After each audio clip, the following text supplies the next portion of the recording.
Recording in progress.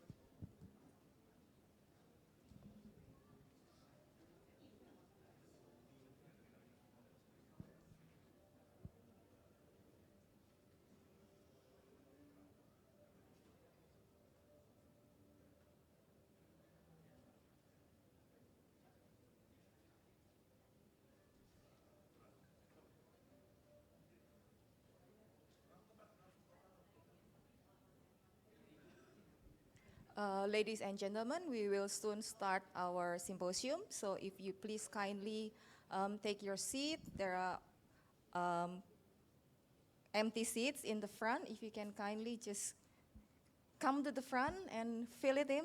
Thank you.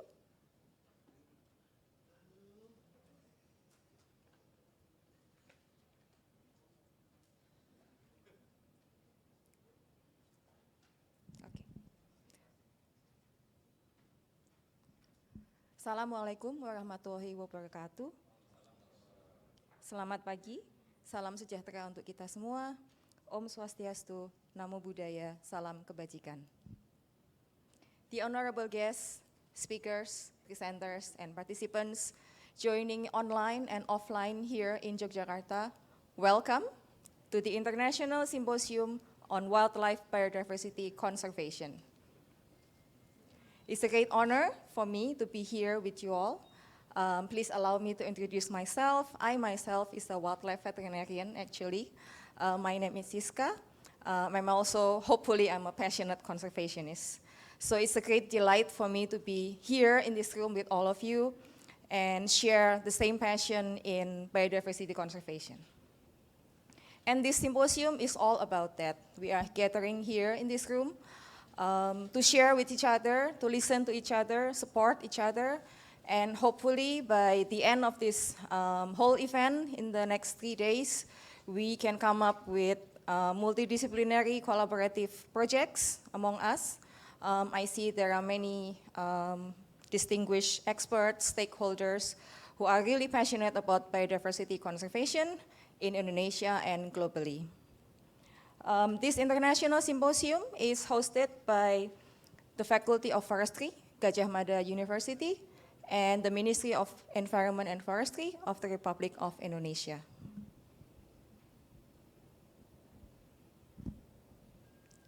We would also like to express our gratitude to our sponsors who have contributed on this event. They are the Directorate General of Conservation of Natural Resources and Ecosystem, Ministry of Environment and Forestry, the Directorate General for Enforcement of Environment and Forestry Law, Ministry of Environment and Forestry, the Director General of Watershed Management and Forest Rehabilitation, Ministry of Environment and Forestry, Peatland and Mangrove Restoration Agency, Asia Pacific Resources International Limited, or APRIL Group, GEF, Combating Illegal Wildlife Trade by UNDP, Borneo Nature Foundation, Tapro Botanica, the Journal of Asian Biodiversity, Fauna and Flora International, Copenhagen Zoo, Kaleka Indonesia, Yayasan Action Indonesia, and last but not least, PT Pesona Indonesia.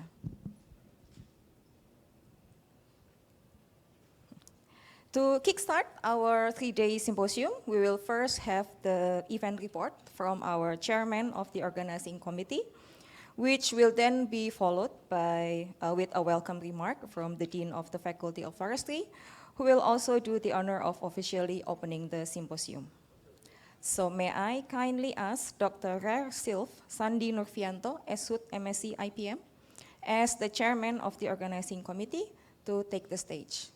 Please welcome Mr. Sandi.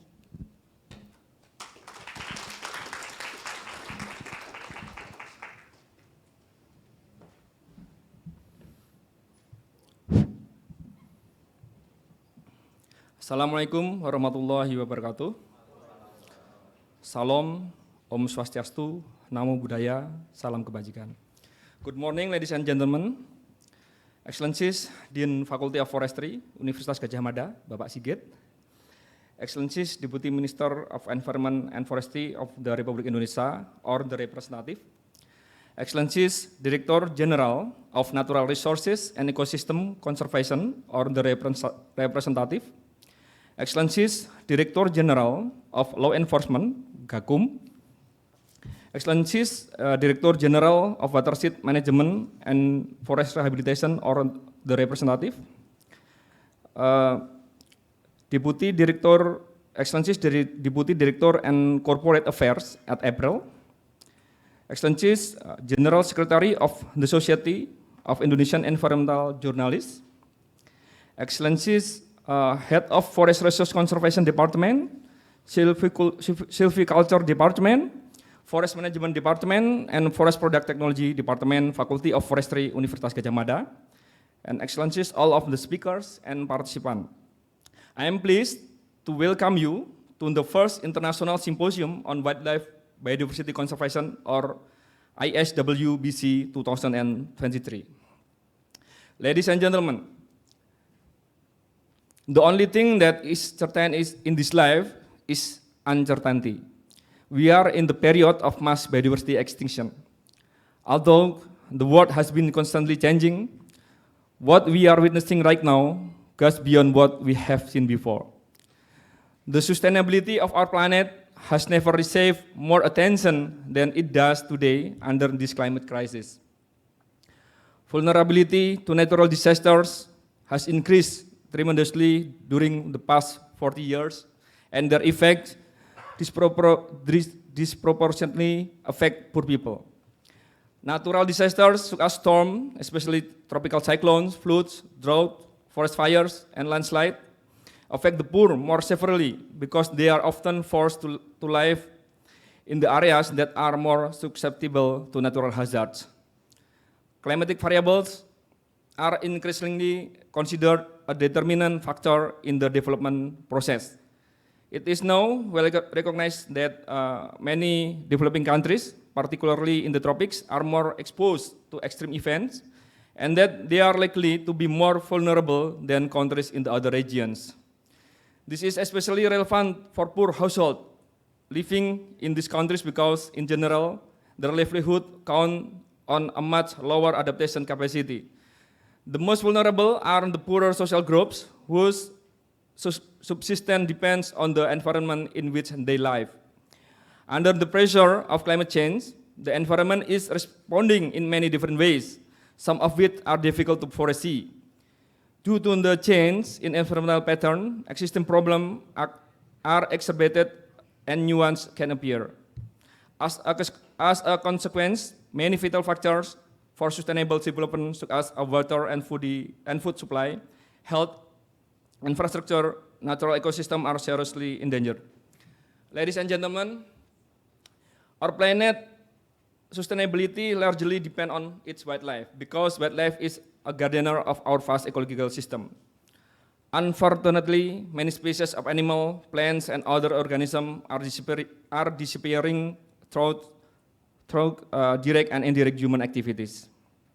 Given this critical situation, this is right time for wildlife conservationists all over the world to work together for its other benefits. Ladies and gentlemen, it is an honor for Faculty of Forestry, Universitas Gadjah Mada, and the Ministry of Environment and Forestry of the Republic Indonesia to host the first International Symposium on Wildlife Biodiversity Conservation 2023. This 3-day event is a platform for discussion and knowledge sharing on wildlife ecology, conservation, and management on facing the climate crisis. Wildlife conservationists are aware of the consequences of the current state of wildlife conservation. However, the general public might not be as aware as we are. I believe this is the right time for us to start conservation with the greater collaboration. We, as wildlife conservationists, hold the responsibility for greater and more meaningful campaign and cooperation with the broader range of stakeholders. I wish you every success with this important symposium, and I look forward to learning about the outcome. Let's convene for wildlife sustainability for us, for the earth, and for all life on this planet for now and for the future. Ladies and gentlemen, I welcome you to join your most exciting conservation event. Let your experience be shared, be heard, be practiced. Thank you.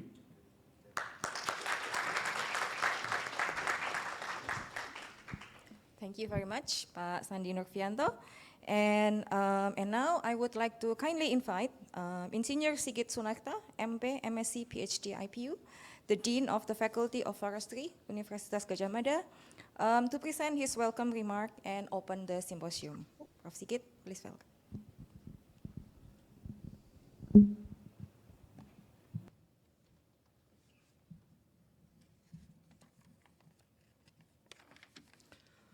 Assalamualaikum warahmatullahi wabarakatuh. Selamat pagi, salam sejahtera bagi kita semuanya. Om Swastiastu, Namo Buddhaya, salam kebajikan. Your Excellency, Vice Minister of Environment and Forestry, Republic of Indonesia, or his representative, Head of Peat and Mangrove Restoration Agency, or his representative, Director General of Natural Resources and Ecosystem, or his representative, Director General of Environment and Forestry Law Enforcement, or his representative, Director General of Watershed Management and Forest Rehabilitation, or her representative, Deputy Director of Society of Indonesian Environment Journalists, Head of Department of in Faculty of Forestry, Universitas Gadjah Mada, all speakers of International Symposium of Wildlife Biodiversity Conservation, ladies and gentlemen. Good morning. Discussion of the critical issues of climate change and its impact on wildlife conservation is really important thing to us. It is clear that climate change is not just a distant threat, but an ongoing crisis with severe consequences for both environment and the human and animal population that depend on it. The interconnection between climate change and wildlife conservation cannot be overstated. As we already know, rising temperatures, habitat loss, and altered ecosystem are putting immense pressure on wildlife population. This, in turn, has ripple effect throughout entire ecosystem and poses challenges for the survival of many species. Ladies and gentlemen, efforts to combat climate change are essential, and it is heartening to see countries like Indonesia setting ambitious targets to reduce greenhouse gas emissions. Programs like the Volunetzing 2030 initiative play a crucial role in mitigating climate change by promoting sustainable land use and forest conservation. Wildlife conservation also has a vital role to play in this fight. Protecting and preserving natural habitat is not only essential for the survival of countless species, but also for the sequestering carbon and maintaining ecosystem stability. Biodiversity is an integral part of our planet resilience in the face of environment challenges. Symposium and discussion like this one are essential for raising awareness, sharing knowledge, fostering collaboration among various stakeholders. It is heartening to see academic institutions, government bodies, and organizations coming together to address these complex issues. As we delve into symposium, I am sure we will hear about the latest research, conservation effort, and innovative solution to address the challenges posed by climate change and its impact on biodiversity in Indonesia and around the world. It is through such collective effort that we can hope to find ways to protect our planet. It is diverse ecosystem and the species that call it home. Thank you thank you for organizing this important event.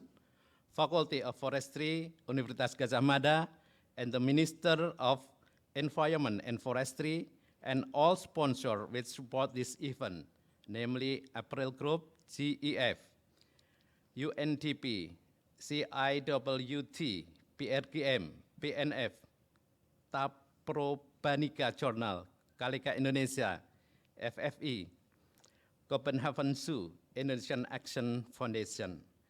Thank you very much, and I look forward to the discussion ahead. Terima kasih. Wassalamualaikum warahmatullahi wabarakatuh. May I please kindly ask Pak Sigit to also officially open the symposium by hitting the gong?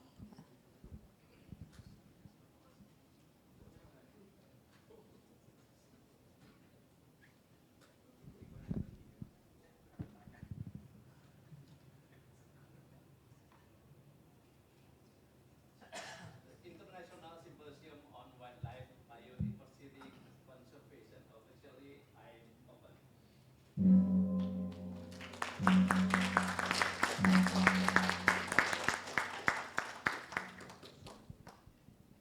Terima kasih, Pak Sigit. We have finished our opening ceremony. Now we will soon be moving to the first plenary session, which will be held here in this room. Before that, we kindly invite you to enjoy some refreshment outside. We will have about 15 to 20 minutes, and then we will back here in this room at 9:40. Please enjoy. Thank you.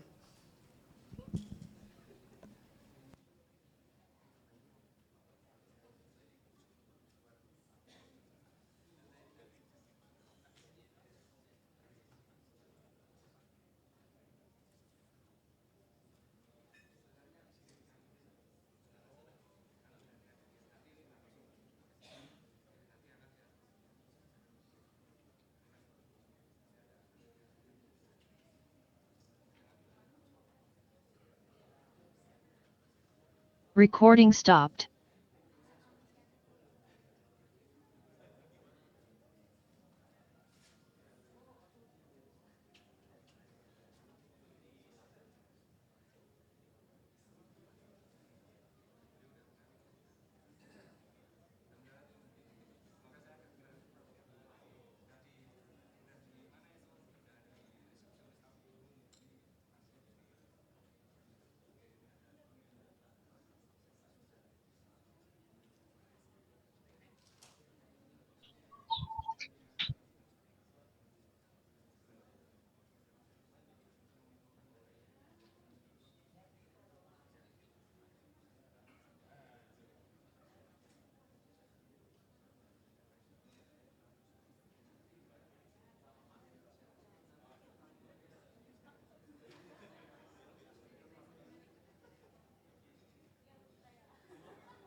tidak ada pemilihan lalu start.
Cek,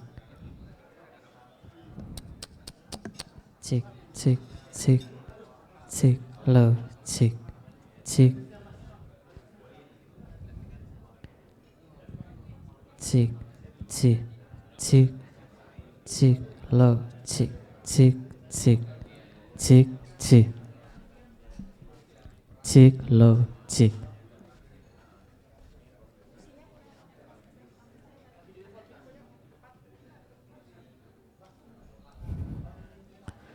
cek, cek.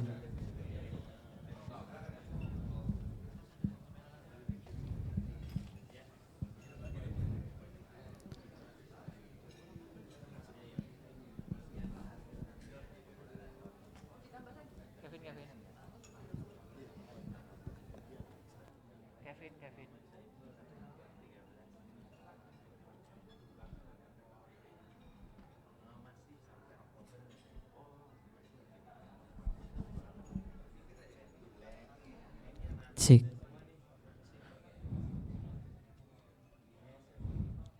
cek, cek, cek, cek, cek, cek, cek, cek.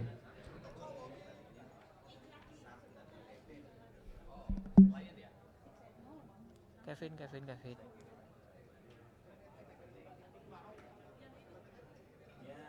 Kevin, Kevin, Kevin.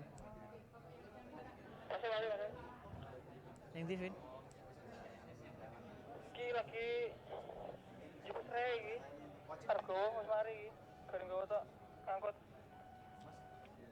Ayo gendang kok sih banget kan mau raramu rampung. Ayo Pak, ayo Pak. Okay. Ladies and gentlemen, we will soon start our plenary session. If you could please kindly return to the room. Recording Thank in you. progress.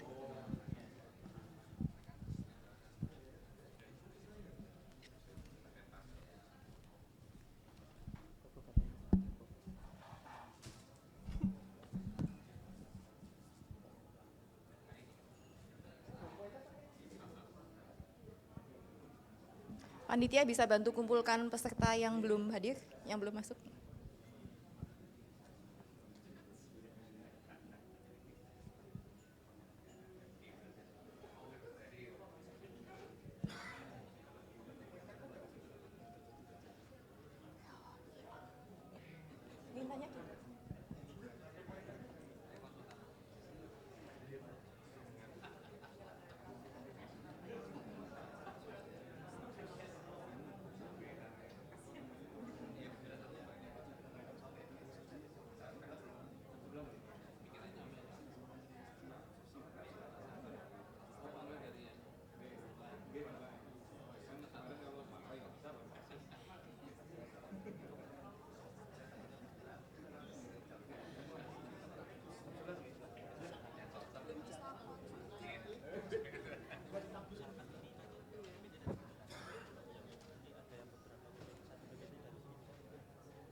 So welcome back, everyone. I hope you enjoyed your short refreshment. And while we are waiting for the in-person participants to gather into this room, I just would like to say hello to our online participants. Um, yeah. Do we have any online participants, committee? Yes, okay.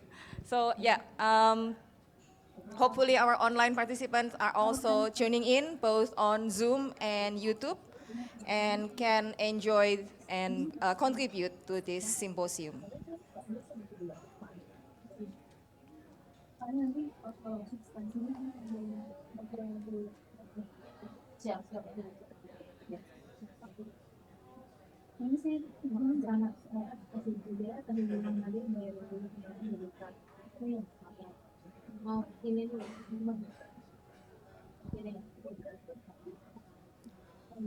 So thank you very much for coming back into this room. We will start our plenary session now. Please allow me to introduce the chairperson for this session. Please welcome Mr. Doni Gunariyadi. Mr. Doni is currently the head of the FFI, the head of Team Biodiversity, Fauna and Flora International Indonesia program. His professional experience extended over a number of years and posts. Before joining FFI, he was consultant for WCS Indonesia program in Bukit Barisan Selatan, Waikambas, and Gunung Leuser landscape. He also had some experience as a large mammal expert on high conservation value assessment in a number of companies in Sumatra. His research expertise are mainly in human-wildlife conflict, especially in Sumatran elephant, as well as Sumatran elephant population biology and conservation. He has published in several peer-reviewed scientific journals. Mr. Doni Gunariyadi, the plenary is yours.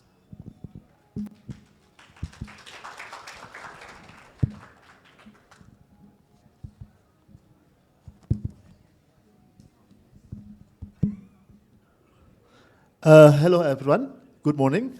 Welcome to the International Symposium on Wildlife Biodiversity Conservation, Planet People, and Biodiversity Toward Prosperous Future of Humanity. So I'm Doni Gunariyadi, as being introduced by the MC, that I will be the chairperson for these sessions. And in this main plenary sessions, we will have 6 speakers that 4 speakers will be coming here, will be attended here, and then 2 speakers will be online. And for our speakers, there are a number of speakers. First, from the Director General of Law Enforcement. Committee, could please show the slideshow. General for Law Enforcement and Environment and Forestry, Dr. Andes, Dr. Rasio Ridosani, MCOM, MPM. And also the second one will be Director of General of Natural Resources and Ecosystem Conservations. But in this session will be presented by the Director of Biodiversity Conservation, Genetic Resources, Ibu Dr. Hewan Indra Exploitasia Semiawan, MSI. And then the third speaker will be the Director General of Watershed Management and Forest Rehabilitations, represented by Director of Soil and Water Conservation, Dr. Muhammad Zainal Arifin Asud. And 4 is Head of Forest Resource Conservation of Faculty of Forestry, Gadjah Mada University, Dr. Rernat Insinyur Sena Adi Subrata. And 5th is from Society of Indonesian Environment Journalists, or CH, Secretary General, Bapak Joni Asyura Putra. And the last one, from Riau Andalan Pulp and Paper, Mr. Prayitno Gunarto, MSc, as the Ecology and Restoration Department Manager. So I would like to invite all the speakers to be in the front.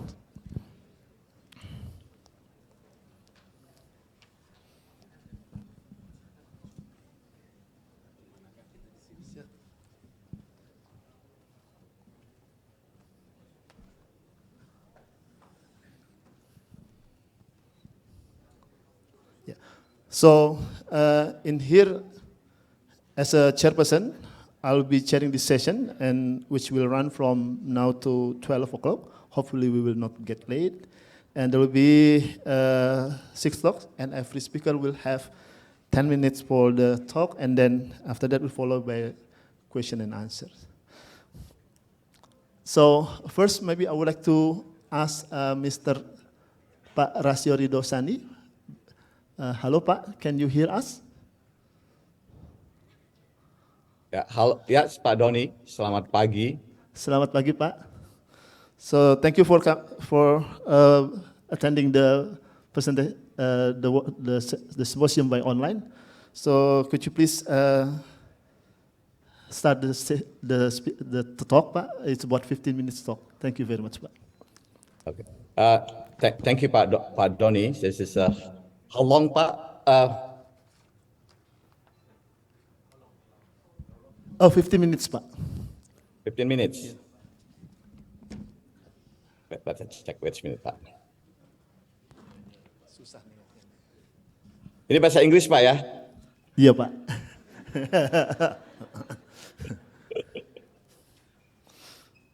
Aku nggak bisa kelihatan. Kelihatan slide saya, Pak? Iya, kelihatan, Pak. Kelihatan ya? Sorry. Sebentar, Pak ya. Saya lagi atur dulu.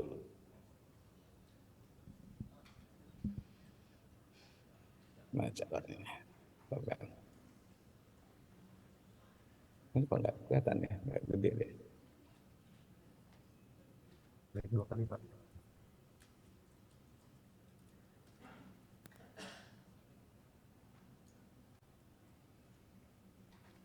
Stop share. Stop share tadi. 2. Share lagi, Pak. Share sini lagi. Oh, ini yang dibuka dulu, Pak. Bukan. Sebentar, Pak ya, mohon izin, Pak. Siap.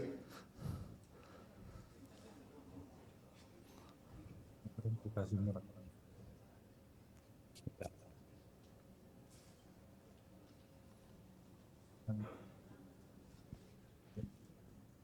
Oke, Pak. Baik. Kelihatan, Bisa, Pak ya? Dirjen? Baik. Baik. Thank you, everybody. First of all, I would like to thanks and really appreciate my sincere appreciation to the host that organized International Symposium on Wildlife Biodiversity Conservation, especially Dean, Faculty of Forestry, University of Gajah Mada, and all distinguished participants. I would like to share our point of view regarding how can we implementing or conducting wildlife protection in Indonesia in more effective ways.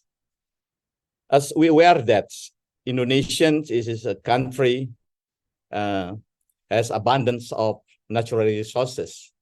Yes, we have one of the largest tropical forests, and we have also known as a mega biodiversity country, including terrestrial and marine biodiversities. However, our wildlife it is also under threat. As we aware that all of us know, every day our wildlife is under threat by many activity, such as illegal logging, illegal plantation, illegal mining, forest fire, illegal poaching, and illegal trade. We are not taking serious efforts. This threat will destruct our biodiversity. As we are aware that biodiversity is one of our comparative advantage in Indonesia. Then, based on our work, this threat still occurs. Yeah. So far, we have conducted almost 500 operations for protecting wildlife, and also we bring about 400 and more criminal case and then so many animals, seizure and body part of animal seizures. It's showing that it is based on our work, our wildlife is under threat seriously. Our work so far may be only 5% from the current existing threat. This means that we have worked very hard to protect our wildlife from illegal poaching as well also illegal trade. This is our work together. We cannot do it alone. We have to work seriously in fighting against illegal wildlife trade as well also illegal poaching. This is so far we can see our work on this. It's so that all this picture show to us is our illegal wildlife is under threat. That's why we have to work on this very, very serious. And then what is the characteristic of the wildlife crime? Wildlife crime is very serious. It is serious impact to our environment, to our people, as well also to our state. And wildlife crime can create environmental disasters. I know that most of the participants in this symposium, it is mostly conservationists, and then they know very well about how important of our wildlife. If this is their intensive wildlife crime, for example, in many highest predator Indonesia, let's wildlife crime related to the birds. Yeah, if birds is gone, and then it will create another disaster. Yes, bird spread the seed, yeah, and then we will have a challenge, we have a problem with our forest, sustainability of our forest. And also, if many people hunting many highest predator Indonesia, and then we'll create another problems that cause many ecosystem problem in Indonesia. And also, this wildlife crime create environmental services laws, state income laws, because we know that state also have got income from our wildlife. As I mentioned before that, our forest, our life is a source of our comparative advantage. Not many countries have the same wildlife or also biodiversity like Indonesia. And then we thank to the God, actually, God give us opportunity to manage this wildlife for our welfare as well also for our comparative advantage. And in many cases, also wildlife crime create also special conflict and also social conflict. It is a high profit based on our research, and however, still low risk. That's why the threat from wildlife crime still high in Indonesia. In addition, also wildlife crime, it is organized crime. Yes, it's not only involving it's just a group in Indonesia, but also in many cases also this is involve many other entities.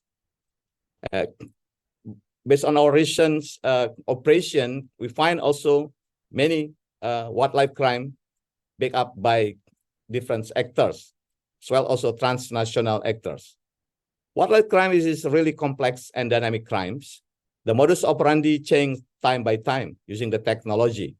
Our teams work seriously to monitor, for example, the trade, illegal wildlife trades now, not using the conventional market. They go to that online or e-commerce. And also this will be changing time by time, how this crime works using the technological development. It means that we also need to work much smarter than all the criminals that conducting illegal poaching as well also illegal wildlife trade. Ladies and gentlemen, all the participants, in addition to that, it is a complex and dynamic typical of crime. That's wildlife crime also. It is a cross-sectoral crime. It's interlinked with many other crime. Yes, it's you can see that also the integrate with the custom, yes, quarantine, as well as corruption and money laundering. Dealing with this kind of interlinked crime, we need a really strong strategy so we can overcome these crimes in an effective way. And then actually we have very strong mandate and authority in conducting law enforcement, especially related to the wildlife, because we have a lot of governments, a state, the state already issues or develop many instruments and law regarding to wildlife, including wildlife conservation law, forestry law, environmental protection and management law, anti-money laundering, including anti-money laundering, because it's forestry and environmental crime. It is predicate crime of money laundering. This is give us more power actually to enforce wildlife crime in more effective way, because all the crime related to natural resources, including wildlife, the motive behind it is a financial advantage or financial gain. It means that all the gains getting from wildlife crime, it should be related to the money laundering. In addition to compensation law, environmental protection law, anti-money laundering, forestry law, there is also many other law related to the law enforcement of wildlife crime, like custom, quarantine, as well also farming and animal health. What is the challenge so far? I think this is symposium. I know that symposium, there's so many participants, yes, and then this from many experts. So far, we'll based on our experience, we saw that at least the problem, the challenge of wildlife protection in Indonesia, first it is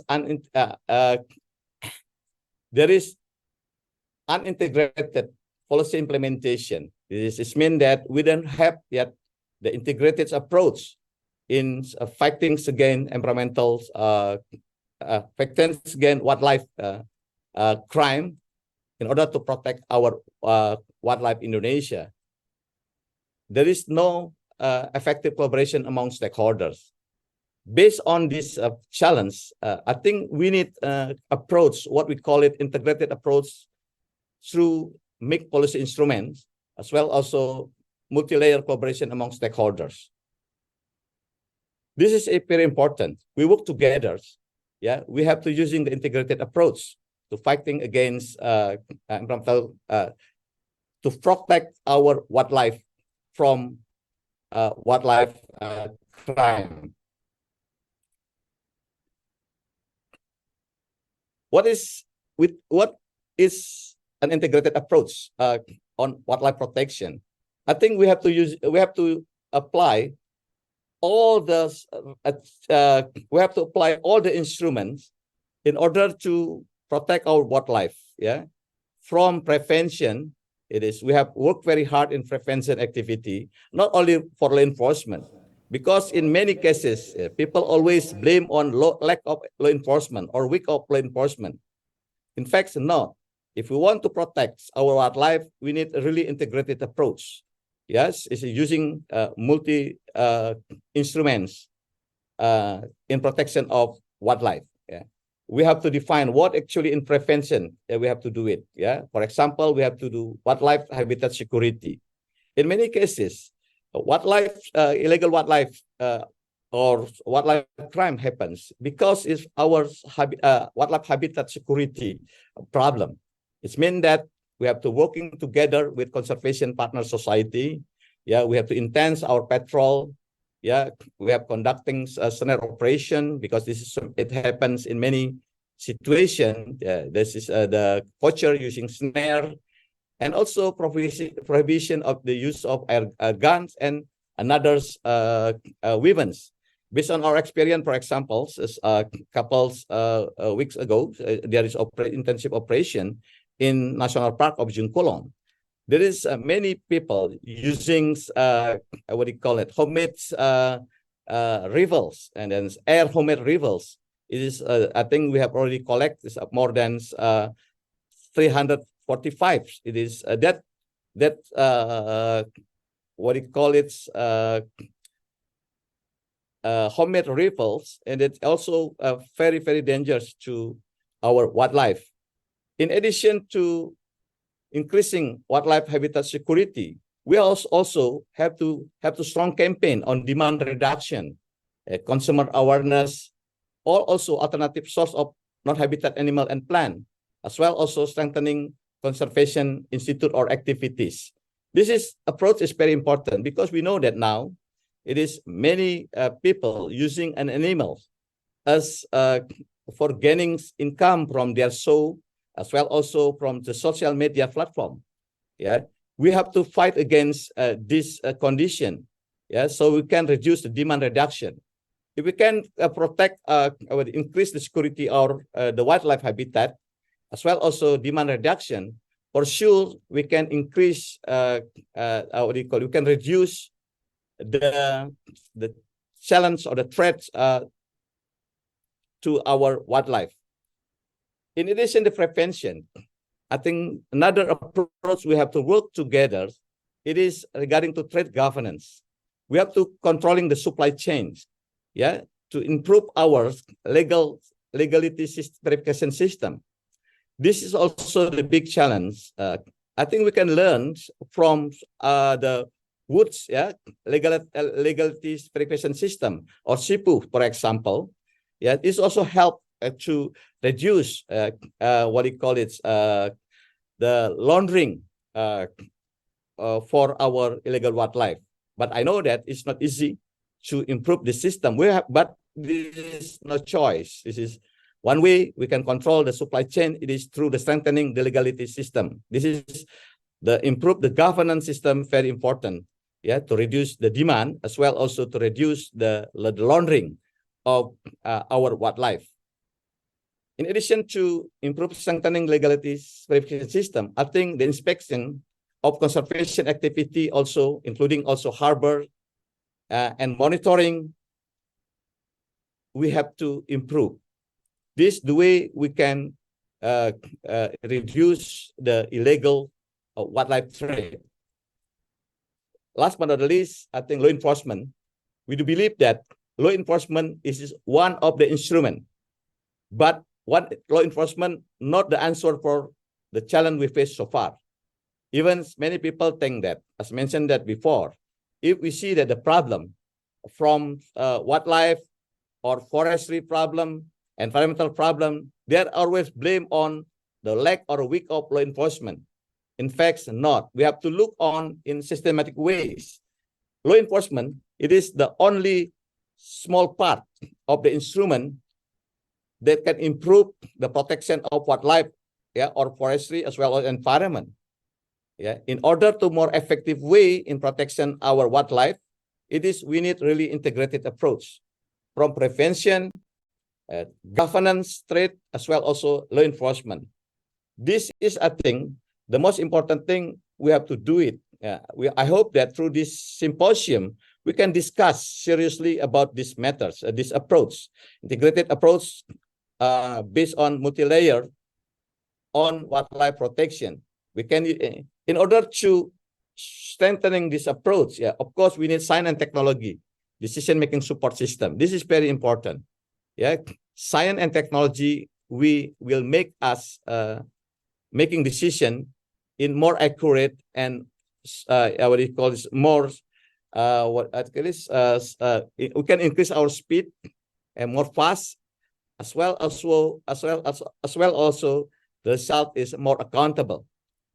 In addition, using the science and technology in decision-making support system for protecting wildlife protection, we also have to promote multi-layer collective governance. Why? As mentioned that before, the challenge from wildlife protection, it is complex and dynamic works.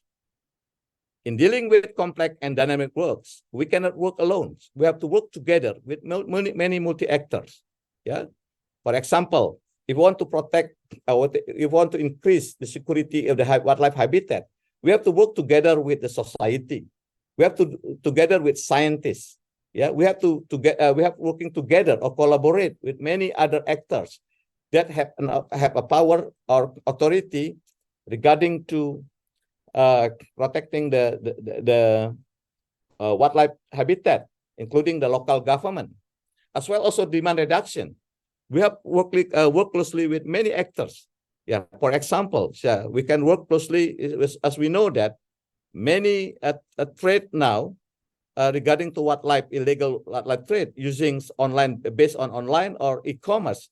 It means that we have to work closely with that ministry or also the platform or the social media. So far, based on our team, because we have a civil patrol in the Gakum KLHK, we monitor a lot of illegal wildlife trade using social media platform. And then based on our monitoring, we work together with, for example, Ministry of Information and Communication to take down the account. As well also, we can talking with many others people who can support us to the social media platform.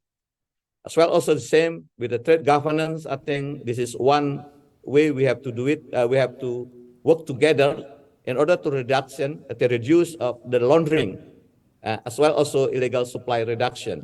This is very important approach. I think we have to work together to improve the governance of trade related to the wildlife. Yeah. Last but not least, law enforcement also. We cannot work alone. We will have to work together with many agency has authority in law enforcement, including police, attorney or prosecutors, as well also many experts and either from university, academician, or expert practical who work with many conservation institute. Last but not least, I think because I know my time is only 15 minutes, I think multilateral collaborations. Yeah, now time for us. We strengthen multilateral collaboration for sure through this symposium. We can work together. Now also, I think that the time for us to establishing digital governance in order to increase or reduce the laundering, as well also to involve the many actors in monitoring the illegal activity from wildlife trade, illegal wildlife trade. As well also, I think we have to strengthen the multiple legal framework, working together with many agencies, including agency within the Ministry of Environment and Forestry, with Ministry of Agriculture, Ministry of Marine and Fishery, Ministry of Finance, especially DG for Custom, and as well also working with international agency, because illegal wildlife trade, it is not only within Indonesia, international, but also transnational. I think, thank you. This is my presentation. I hope that we can improve our way to protect our wildlife, because wildlife very important for Indonesian, not only for Indonesian, for the world, and for our people welfare. Thank you very much. Thank you, Pak Dirjen Parasio. Yeah. Yeah. I think some of the key messages that we would like to involve during these plenary sessions, one of that about the multi-layer, multi-policy approach that maybe part of the other speaker can also give some input. Pak Dirjen, could you please still in the room until the discussion, maybe? Sure. Okay, sure. Thank you, Pak Dirjen. Ya. So, terima kasih teman-teman semua ya. Yeah. So because of the time type, I think the next one will be the other speakers from the Directorate of General and Natural Resource and Ecosystem. In this time, I would like to invite Dr. Hewan Indra Eksploitasi Semiawan, MSc, as the Interim Director of Biodiversity Conservation and Genetic Resources, and also the expert staff to Ministry of Environment and Forestry for a food section. Bu Indra, yang online, Mas? Yeah. Okay. Pak Doni, thank you very much. Yeah. Would you like to share any? Okay, I want to quick. Yeah, sure. Can you, can I get the share screen Yeah, yeah, yeah, Bu. permit for that, so I can share my presentation? Sure, Bu. Yeah. Okay, I think you got the share screen, no? Okay. Okay. As I said before, you Okay. have 15 minutes, Bu, Okay, for because time. Thank you very yeah, much. yeah, because I have only 15 minutes. Hope I can finish my presentation in 15 minutes. But Doni, you send me a topic this morning, so I adjust my presentation in the 3 area of the topic that you have asked me this morning. So because our topic is very broad, consisting about the biodiversity conservation and related how follow nesting 2030 with the biodiversity and the next national biodiversity strategic action plan. So I will make my presentation, make it quick. So next slide, please. Yes, we have already know that the biodiversity conservation consists at the 3 level, the level of ecosystem, genetic resource, and species, with the principle of protection, preservation, and sustainable utilization. And it means conserve means to protect it, study it, and utilize it. Next. So I want to emphasize, for the next slide, please. I would like to emphasize more on the genetic resource because we have already known about the conservation of the ecosystem and species. We have already a global conservation policy at the level global and in the regional. So we have already known that the Ramsar Convention, World Heritage Convention, Man and Biosphere Reserve Convention, and the Convention Biological Diversity emphasize of the protection of the ecosystem and species, and also for the genetic resource. And in CBD, especially in CBD, there's an aim that the conservation of biodiversity, also for the sustainable use of the biodiversity, and especially for the genetic resource. They mention about the fair and equitable sharing of the benefits arising from the utilization of genetic resource. So in the under the Convention of the Biological Diversity, there are 2 protocols organized for the biosafety, precautionary approach to use modern biotechnology, and Protocol Nagoya, organized for the access and fair, as well as the equitable profit sharing in the genetic resource utilization. In the level of species, we have already known that there is a convention organized for the wildlife trade, namely the Convention International Trade on Endangered Species. In the level of national, we have already, next slide, please. In the level of the national, we have already regulation organized for the what we call the protection, preservation, and also the sustainable use of the biodiversity at the 3 level. There are law number 5, law 1990, and then number 5 2004, and etc. And the last thing is we have already regulation issuance by the president instruction number 1 2023, that biodiversity mainstreaming in sustainable development. This is the latest regulation that how we can mainstreaming the biodiversity into the policy of the sector in Indonesia. Next slide, please. So when we call the biodiversity, we have already known, but the biodiversity is crucial for our life and economic development. So it is an urgent need to conserve biodiversity. So we have found that biodiversity degradation caused by habitat fragmentation, invasive species, overexploitation, pollution, and climate change should be should be protect and conserve. Then right now we have a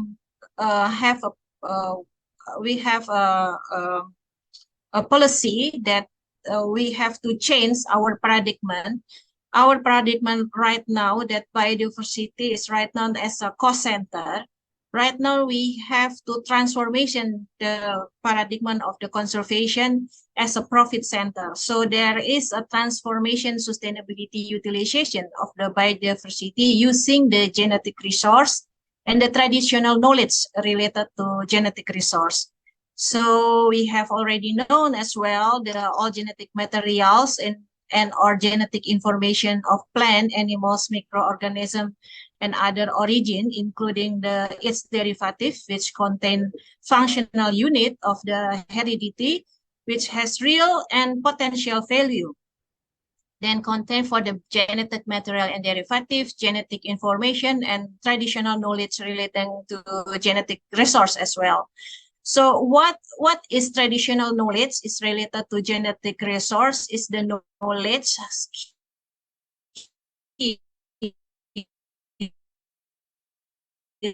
innovation, or individual related to genetic resource or derivative of which have real and or potential value. This is the transformation. This the era of change the paradigm of the biodiversity as a cost center to biodiversity as a profit center. Next slide. So this is the bioprospecting evolution. So that I have already mentioned in the era of the industrial, that the area of 1990, massive utilization on biological resource, unsustainable propagation, and harmful toward ecosystem.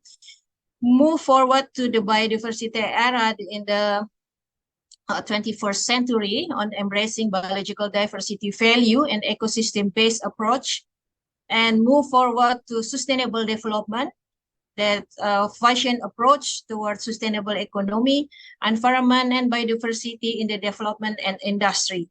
So this could make a development of the sustainable financing and scale the value and the biological diversity and compensate the ecosystem to achieve sustainable cycle. This cycle is an era that we have to move forward, that biodiversity as a profit center.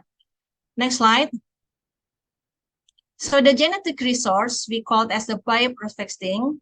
It's definition of the if the genetic resource used as a commercial using the genetic resource as a commercial use. That is different between the utilization of genetic resource between non-commercial and non-commercial and commercial. So non-commercial is using for the research and also for the study of the water species, study of the crime evidence forensic. That's a non-commercial of the utilization of the genetic resource. And meanwhile, if we are talking about the commercial use, the bioprospecting, so it's produce a vaccine, isolate of growth, promoting bacteria, anti-aging, skincare, that is hair care, and etc. Is using the technology development and other commercial purpose. So the genetic resource utilization for bioprospecting needs an in-depth research to reveal the potential, hence corporate or company of an engaged research industry or established research and development division within. So this is the prospecting, how we could accelerate the economic value of the biodiversity through the bioprospecting and through the utilization of genetic resource as well. Next. So the next slide. I would like to emphasize that the biodiversity as a national asset. Biodiversity is not just a commodity. So it's an asset and a basic capital for sustainable development. So we have to consider the biodiversity, including genetic material, considered as an asset and property right of Indonesia, which in line with the Nagoya Protocol. The value of the genetic resource utilization in the form of commercialization, or we call it bioprospecting, can be a source of sustainable funding for conservation costs for species and genetic protection in their natural habitat. So any activity to take sample of genetic material from animal, then the activity must pay attention to the principle of animal welfare and animal health code involving medical conservation. And access to and utilization genetic resource must be followed not only by benefit sharing, but also by access to technology from outsider who access it. So the development of downstream industry in Indonesia is related to the use of genetic resource that produce finished product and minimize the use of materials by outsider. So this is the principle. So we just not see the biodiversity as a commodity. So we have to see that the biodiversity as an asset. So we have to protect as our property right and our asset for Indonesian nation. Next slide. So this is the potential of bioprospecting, ladies and gentlemen. So we have abundant genetic resource as prospecting, and we have promising world market.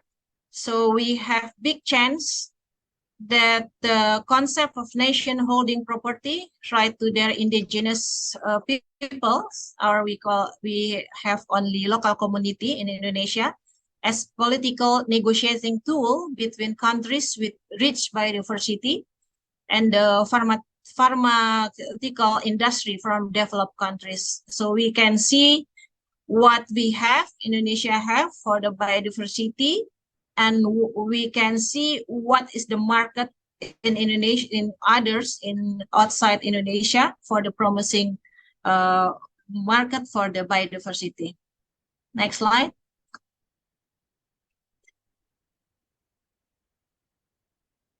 So I would like to change the topic.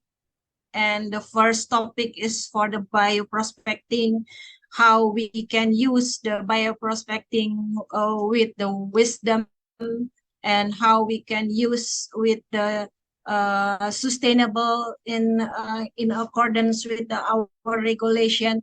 So what is the related with the climate change? So Pak Doni mentioned that we have to see that the biodiversity not just as an only goods that in the our wild nature, but how the biodiversity could make a difference with the climate change. What we do with the biodiversity and climate change. So our ministry has already launched what we call the Follow Netting 2030. There are 4 mitigation action target in the Follow Action, and in the area of the prevention of deforestation and mineral and peat degradation, sustainable forest management or enhanced natural regeneration, increase in carbon reserve on non-rotation, and peatland management restoration. In the area of sustainable forest management and increase in carbon reserve, there are 2 areas that we intervene in the area of the climate change. We call open area management and conservation partnership, and including the species and genetic conservation should be an attention in the Follow Netting 2030. So what is the area of the species and genetic conservation? We have already, next slide, we have already identified some of the provinces with the high conservation value area.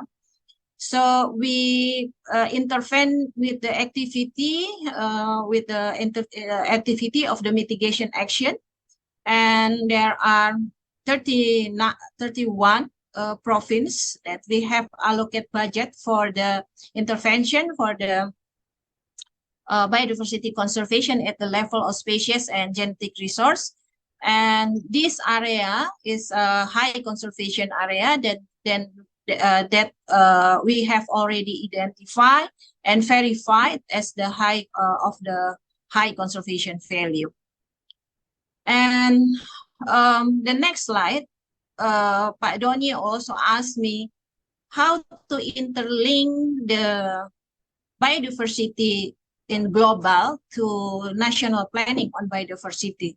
So this is the third area that I have already mentioned, that the bioprospecting is the first is the bioprospecting as our chance, our move forward, how to make a sustainable development to change the paradigm of the cost center to profit center. And the second is how to link the climate change. And the third, this is the third area that we have prepared, how national planning on the biodiversity into the Kunming-Montreal Global Biodiversity Framework that have already launched in COP, the last COP, and last COP in 15 in Kunming, China, in Montreal. So there are three goals from CBD. The goals in the conservation of biological diversity, the sustainable use of the components of the biological diversity, and the fair and equitable sharing of the benefit arising of the utilization of genetic resource, and then translate to the 4 goals and 23 targets in the mission in 2030 and for achieve in the vision of 2050. So these 4 goals and 23 target, and then translating to the National Biodiversity Strategy and Action Plan, or we call it NBSAP. And in NBSAP, next slide, please. And in the NBSAP, we translate to, next slide. Yeah, in the next slide. So what's wrong with the slide? Pak Doni, have you seen my last slide for the national target? Yes, you can see that. Because I have seen that the slide is not moving, isn't it? It's moving actually from the previous one, and now we are seeing the national target. Okay, I will continue. Yes, thank you. So this is my slide that you can see that the International Kunming-Montreal Global Biodiversity Framework translate to the what we call NBSAP. So we have 22 targets, and also we determine four goals, yeah, and then related to the Kunming and the national, we have already adjust with the target in the CBD and the target in the national target. So you can see in the 2 slide in my presentation. And next slide. The last slide also mentioned. Also, you can see the last slide mention about how we can have already adjust the Kunming-Montreal Biodiversity Global Biodiversity Framework with the IBSAP, or Indonesian Biodiversity Strategic Action Plan, or National Biodiversity Strategic Action Plan. Is the same common abbreviation, IBSAP and NBSAP. So this is the last slide. I ending my slide with the quote from, I know that this is the anonymous. Last slide, please. Make it quick. Okay, growth and prosperity. This is the tagline. Biodiversity is an asset. Sustainability, the asset, is balancing how we can balancing ecology and economy. Thank you, Pak Doni. Thank you, Bu Indra. Applause to Bu Indra. And we can see it's a very broad aspect in, for the biodiversity conservation and also related with this conference. And from the first speaker and second speaker, we can see that as a microbiodiversity country that there are some also huge aspect that need to be safe as well. And then part of that in here, we can see the potential bioprospecting, also how that our government prepare for the national MBSEP and others. But for the next speaker that we are in here, there will be another 4 speakers that hopefully the timing is quite enough in here. And then, which partly related to the practices and also the way that each of the speakers would like to concentrate on that. The first one maybe I would like to invite Dr. Muhammad Zainal Arifin, which will talking about the watershed, yeah. And then maybe after this followed by Pak Prayitno, because maybe it's related with the restorations and how the company also support the biodiversity conservations. And then maybe after that, we will see that how the university can support also put in place on the biodiversity conservation side, research and others. And the last but not least, how the journalists can also give us some feedback, influence, and all the challenge that we have so far. So the time is yours, Pak Zainal, for 15 minutes. Check.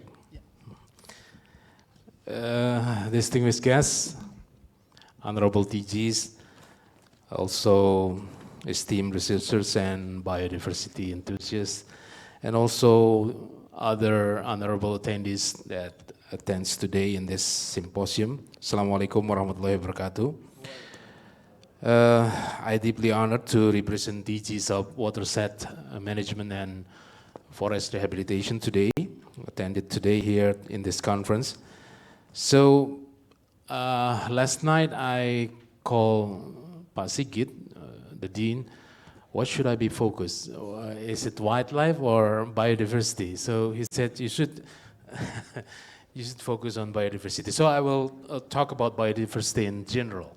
So my presentation will be conserving biodiversity through forest and land rehabilitation initiatives. This is what we are going to do on the next puter, a landscape approach to biodiversity enhancement. Pak Doni, I kindly difficult to see so if you allow me, I will stand here. So next slide, please.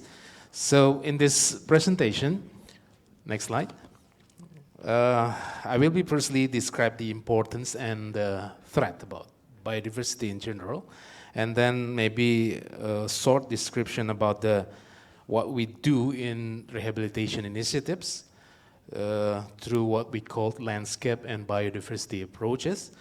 And finally, I will show you a video that show us about the integrated efforts to watershed management and biodiversity conservation. It is about 6-minute video, so Pak Doni, you have to remind me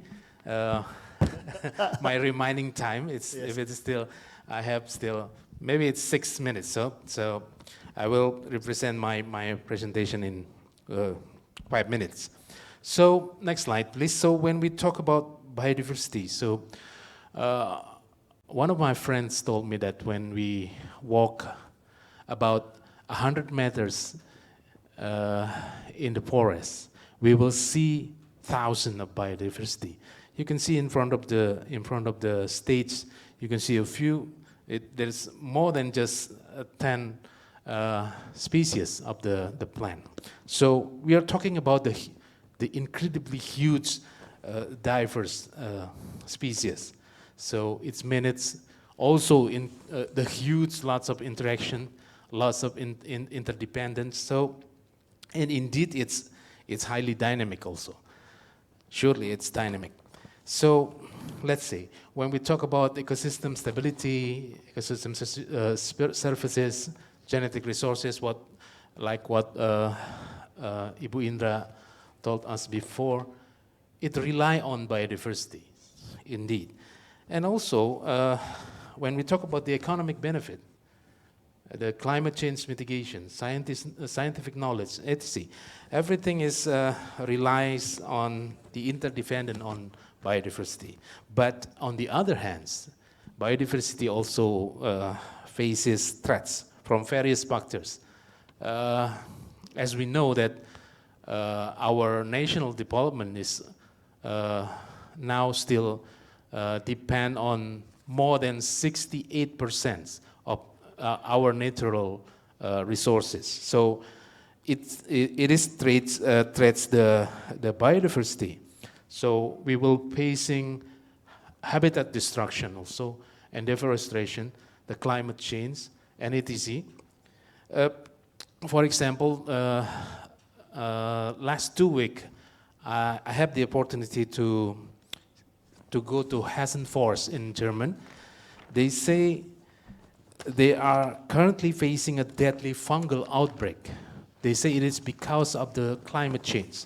It is fungal outbreak that is affecting the significant portion of the native species. So the spores, as the native species there, is mostly dead because of the fungi.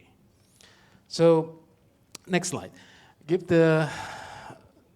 Given these circumstances also, we are now implement the forest and land rehabilitation activities that is carried out in landscape and biodiversity approach. So we have to be able to implement more applicable, cost-effective, and socio-cultural acceptable type of rehabilitation. So now a few rehabilitation initiatives like what we do in landscape approach for conserving the land and water resource, so it could provide the opportunities for wider uptake for the biodiversity.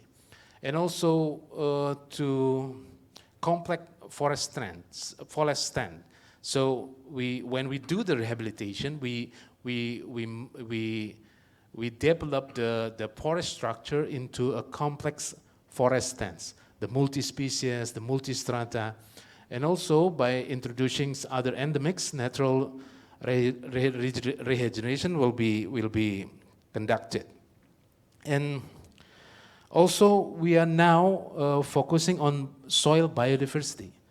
So soil biodiversity is really important for sustainable the intensification of rehabilitation, because soils contains a large variety of organisms which interact and contribute to many global cycles to maintain the biodiversity, especially in our duty to monitor the post-mining reclamation. Ladies and gentlemen, also we are now using many types of rehabilitation, such as agro-silvo ecosystem. So it's really a forest-like agroforestry, and also the silvopasture, and also other type of rehabilitation. And the last but not the least, this is the very important things. We have to create the public awareness. Also support from partnership, collaboration with the private sectors, as well as the community involvement. Next, so according to that, all the initiative above, so we are now trying to implement the integrated efforts. At least there is 5 integrated efforts that we do in sequence actually. So first of all, we are trying to restore the soil, because we know that the soils is the landscape for revegetation. So we are trying to focus on soil restoration and also seed mass production as the key factor of successful revegetation. And then we are trying to find the reference from the ecosystem and the habitats near the rehabilitation site. So it is a way to find the very adaptive species when we trying to rehabilitate the land and the forest. And of course, we are trying to maintain the ecosystem sustainability through the productivity and equitability of the land. And then surely we are trying to do the new technology for developing and monitoring and evaluation. And most of all, we have to empowering, once again, we have to empowering the community to build a social security for the forest. Now, when we talk about our integrated and collaborative efforts, I would like to make the example what we have achieved on Forest Program 2. So Forest Program 2 is a cooperation between Indonesia and Germany, and it is carried out about 8 years ago.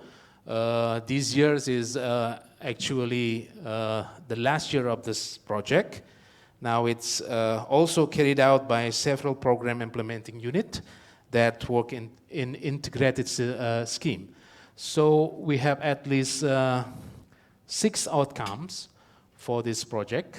Actually, the project is titled Development of Biodiversity Conservation and Integrated Watershed Management, which is we are trying to increase the forest cover.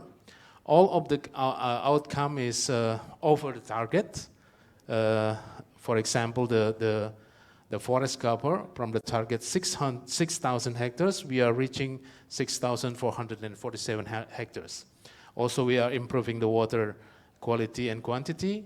Now, maybe the wildlife conservation here, the flagship species is elephant and tigers. We are using the thermal drone to reducing the significantly the human-wildlife conflicts there, and also to maintain the population, the number of population. Next slide, please. You still have 5 minutes, but... Yes, okay. So I have to go with the video, I think. The next slide.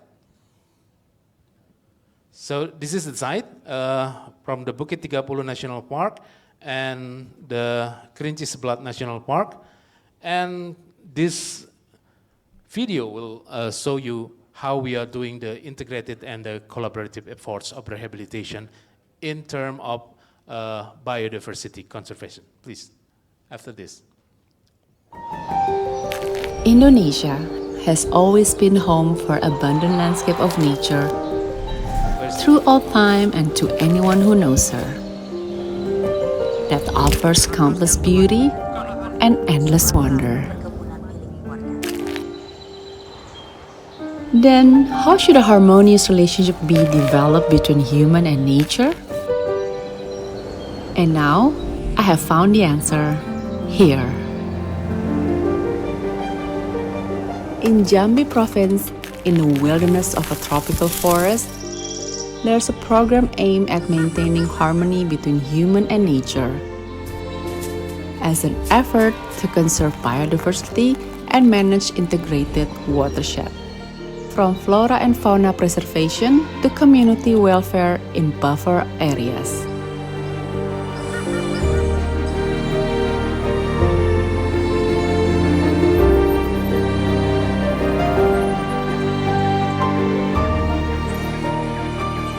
The forest of Jambi is a habitat for Sumatran elephants, one of the special animals that is critically endangered, thus it enhanced conservation efforts are required.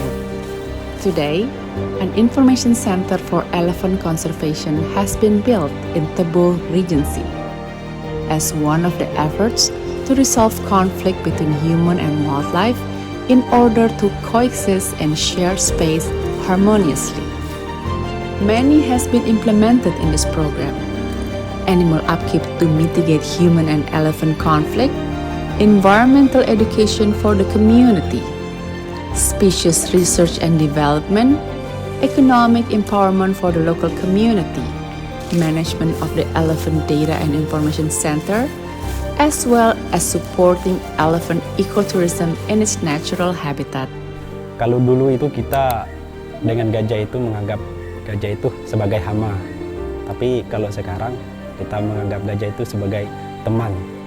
Terutama kita itu kan udah diajari, udah dikasih materi supaya kita tahu gajah itu bisa hidup berdampingan dengan kita.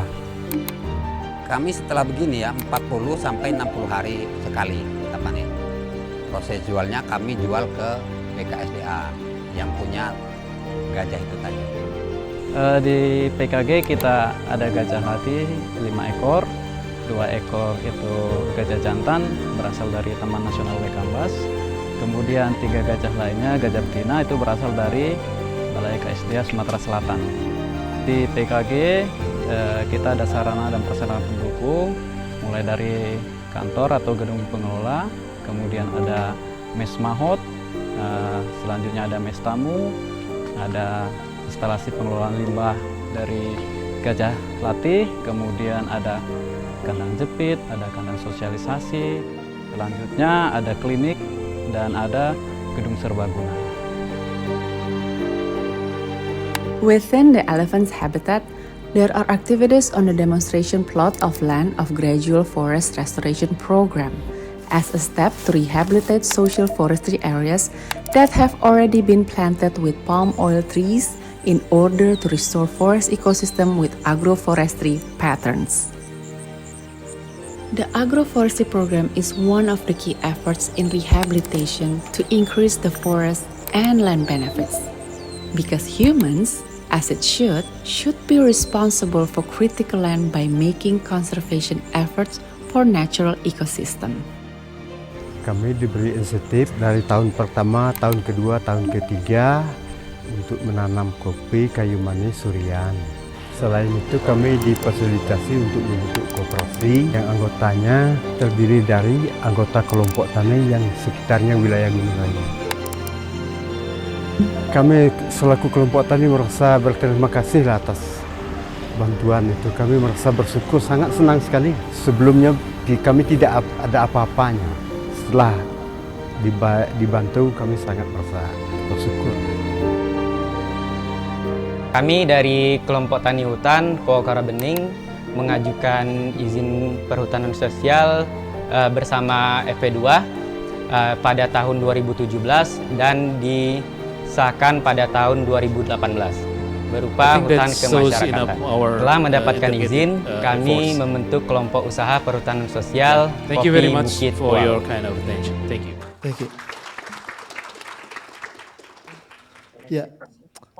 Thank you for the presentation, Pak, and part of that because this is the things that also part of the example and how the area that degraded and then also part of how to restore. And part of the restorations, next one, I would like to invite Mr. Praito Gunarto from RER, Riau Ecosystem Restoration, to give the presentation. Time is yours, Pak, for 15 minutes.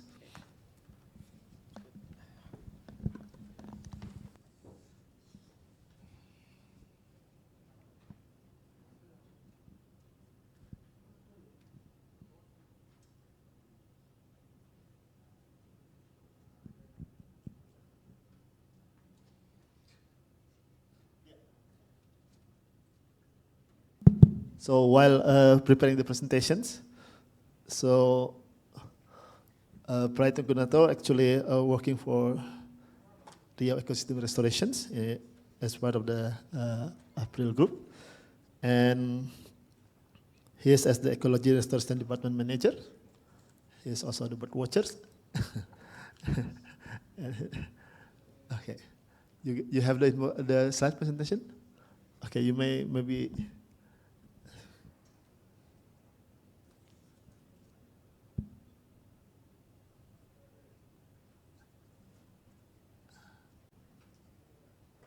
Ada? Okay.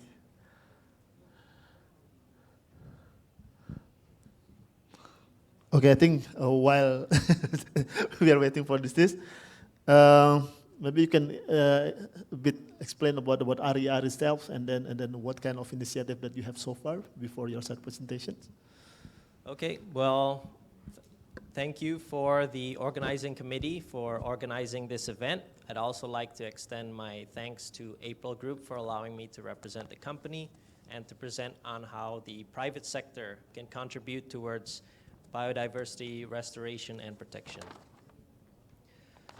Perhaps as a brief background, RER is a restoration program sponsored by April, where we seek to restore over 150,000 hectares of degraded peat swamp forest. In this area, okay, perhaps I'll just continue. Yeah. Perhaps in setting the context of the issues we're currently facing, we are in the midst of what some would call the sixth mass extinction, where over 1 million species are now faced with the prospect of declining populations and the possibility of extinction. Given the complexities and the impacts of climate change regarding this issue, everyone, including all stakeholders, must participate in tackling this challenge and issue. And as such, the private sector has an important role in tackling conservation and climate change mitigation. Next. So perhaps as a brief introduction, April is a company that manufactures pulp and paper products sustainably. We are one of the largest companies in Indonesia, and we also have a lot of plantation areas located in Riau, as well as offices in Singapore and Jakarta. Our commitment towards climate change mitigation and conservation is highlighted by our commitments to no deforestation, conservation and restoration, continuous reduction of our carbon footprint, as well as empowering local communities. And these policies are extended across our supply chain. We are also committed to conserving the environment. So with our one-to-one commitment, we are committed for every hectare of plantation. We are also committed to conserving, protecting, and restoring at least an equivalent area of forest area. And finally, through April 2030, our commitments also extend financially, with every $1 per ton dedicated to conservation area based on our production and processing of pulp and paper. Next. So part of our commitment includes April 2030. In this commitment, we have 4 different aspects in which we try to address climate change mitigation as well as conservation initiatives. With climate positive targets, we seek to transition our energy use to sustainable and largely clean energy sources for our mill and fiber operations. We also seek to transition ourselves to a carbon net zero future. With thriving landscape targets, we seek to protect conservation areas and the biodiversity within it, mainly through addressing the illegal wildlife trade, as well as advancing tropical peatland science. With the inclusive progress target, we also seek to advance and empower communities through increased equal opportunities and participation. We also focus on promoting quality education in the surrounding areas and eradicating extreme poverty. And finally, through sustainable growth, we hope to increase circularity, mainly through increased material efficiency as well as waste reduction. One of April Group's large commitments include Restorasi Ecosystem Riau, which I will explain briefly. Next. So Restorasi Ecosystem Riau, as I mentioned before, consists of 5 ecosystem restoration concessions. These are spread across 2 landscapes, the first being the Kampar Peninsula and the second being Pulau Padang.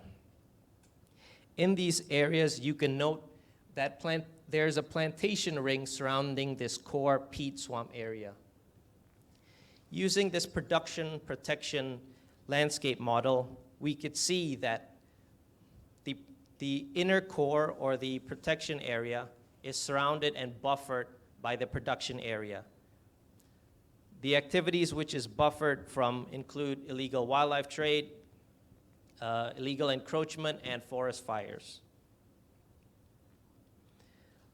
The production area surrounding the protection area also provides a source of funding, which is important considering that ecosystem restoration concession licenses last for over 60 years. This represents a long-term commitment by the company financially and strategically. Next. Given the vast area of conservation area, why is it important for us to protect it? One of the largest, or personally one of the most important reasons is its incredible biodiversity. Over 800 species have been recorded in the area, excluding herbaceous vascular plants, 101 of which are protected by the government of Indonesia, and 13 are considered critically endangered. Every year, through a variety of monitoring techniques, whether they be camera trapping or aerial surveys, we are constantly recording new species, and we hope to contribute to new methods in science, whether it be through species range expansion or through even describing new species through science. Next. One of the success stories that really highlights the need for collaborative efforts is the release of Karina, a Sumatran tiger. Following her rescue, rehabilitation, and eventual release, this project represents collaboration between government organizations, NGOs, as well as the private sector. Using a GPS collar, we are able to detect and monitor her movements across the landscape. And crucially, this provides us with information on how tigers or wildlife utilize different habitats at a landscape level. The insights provided through this study are quite novel, given that not many releases of the Sumatran tiger have been done in peat swamp forests, but it also gives us insight on how to potentially mitigate human and wildlife conflict. Next. Climate change and biodiversity are inevitably linked. April is committed towards understanding the impacts and potential effects of climate change based on different landscape use or different land use. Using 4 greenhouse gas monitoring towers, April has begun to investigate how different land uses contribute to climate change, particularly with greenhouse gas emissions. Furthermore, through RER, we understand that carbon and peat stores a lot of potential carbon. Therefore, through hydrological restoration, RER is focused on closing canals and creating dams in order to re-wet peat.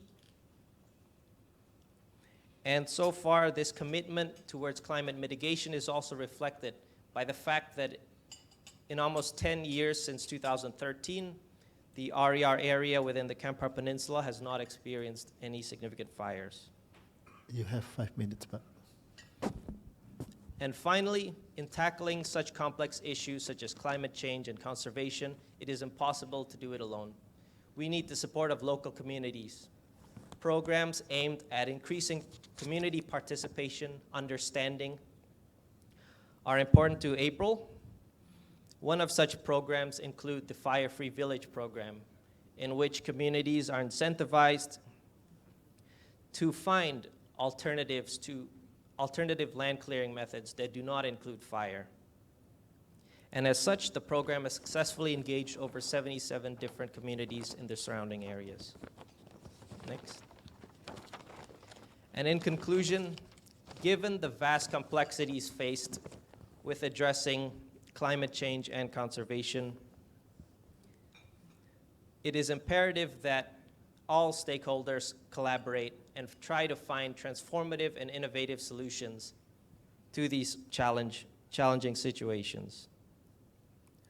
Also, it is important as stakeholders that the private sector leads and contributes towards this local empowerment and tackling issues as we transition towards a net zero emission future. And finally, the targets set around April 2030 involve scalable commitments towards biodiversity protection that are able to change and hopefully empower sustainable livelihoods and local communities. Thank you. Thank you, Pak Prayit. So you're exactly 50 minutes. So we can see that maybe since the first speaker and then move along to Pak Prayit, we can see that some of the there are very good ingredients for the next symposium after this, and partly because we talk quite broad things, and then but we can see that there are some of things that may be discussed in this symposium. But maybe part of that, some initiative also needs kind of support from multi-stakeholder and also university, and also we can see the journalists. The last two speakers we would like to invite. First is Dr. Renat Insinyur Sena Adi Subrata from Gajah Mada, from the head of Forest Resource Conservation of Faculty of Forestry, Gajah Mada University. So the time is yours, Pak, for 15 minutes.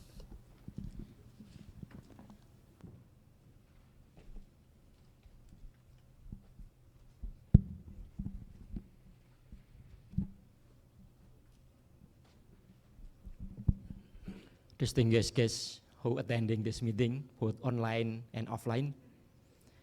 Assalamualaikum warahmatullahi wabarakatuh. Selamat siang, salam sejahtera buat kita semua. It's very great pleasure for me to standing here to share with you what we have in our Departemen Konservasi Sumber Daya Hutan Fakultas Kehutanan. On behalf of this department, I would like to share with you in this session about how we view the biodiversity conservation and the future of the humanity, and also what we have to do, what we have to do in the last few years about the innovation on how we conserve biodiversity.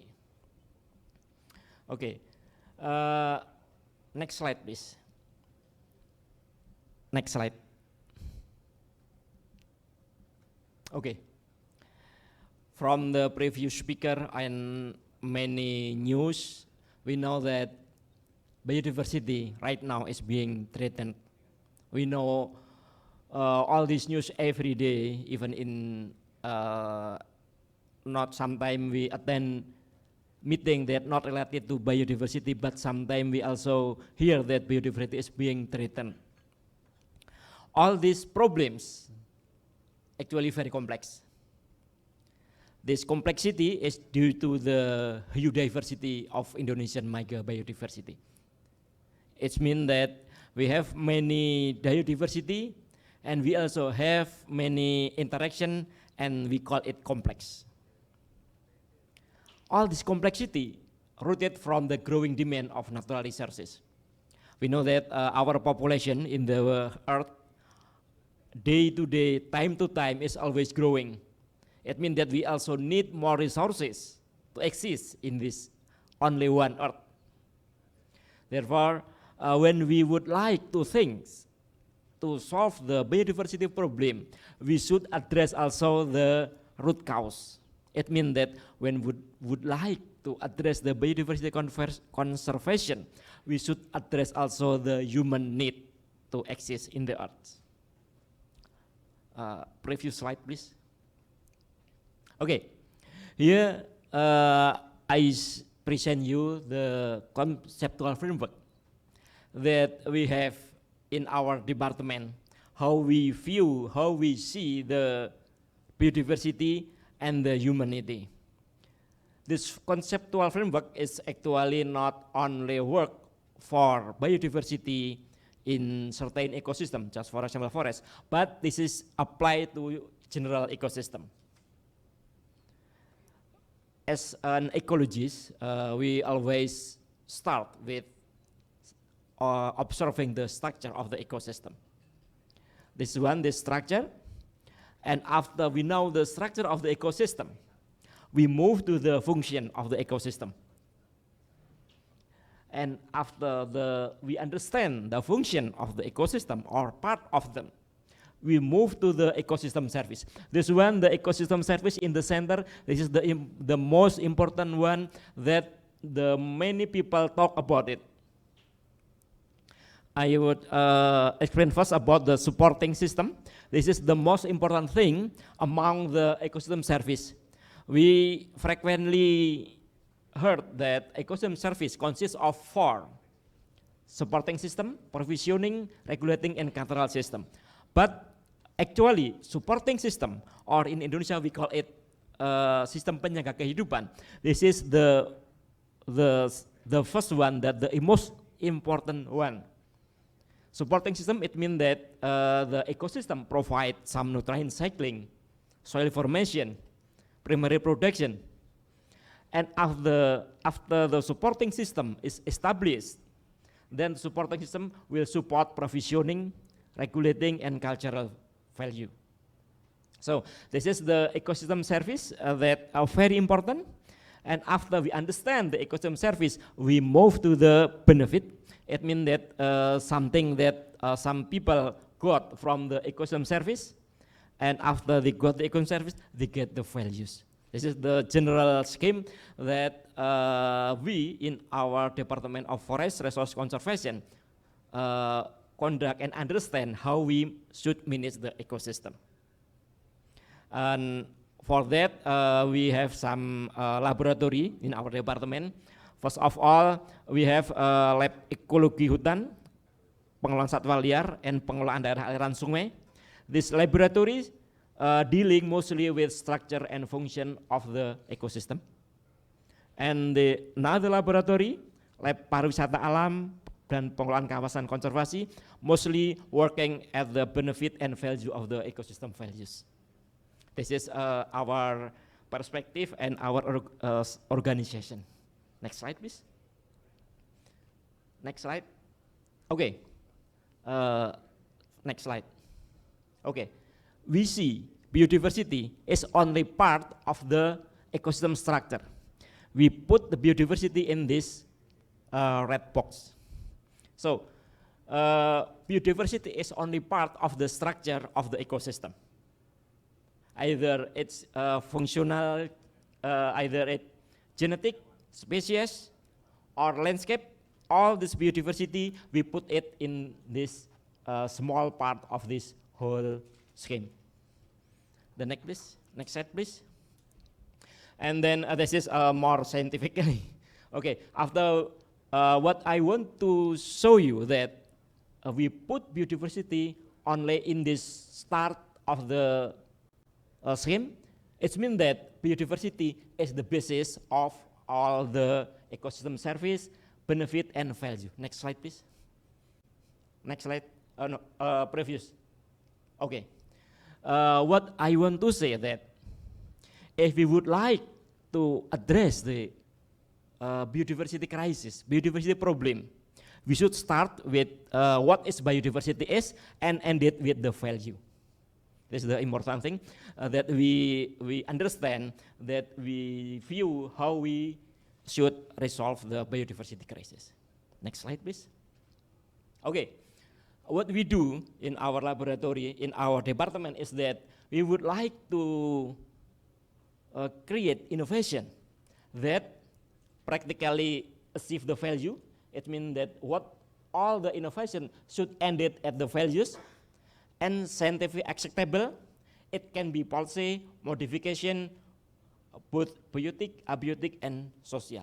Next slide, please. Okay. Next slide. Next slide. So, we should do some innovation by engineering both biotic, abiotic value, abiotic and biotic component to create value. Because innovation have to create positive value, otherwise it will be useless. So any engineering, biotic engineering, conservation biology engineering should be ended in the value.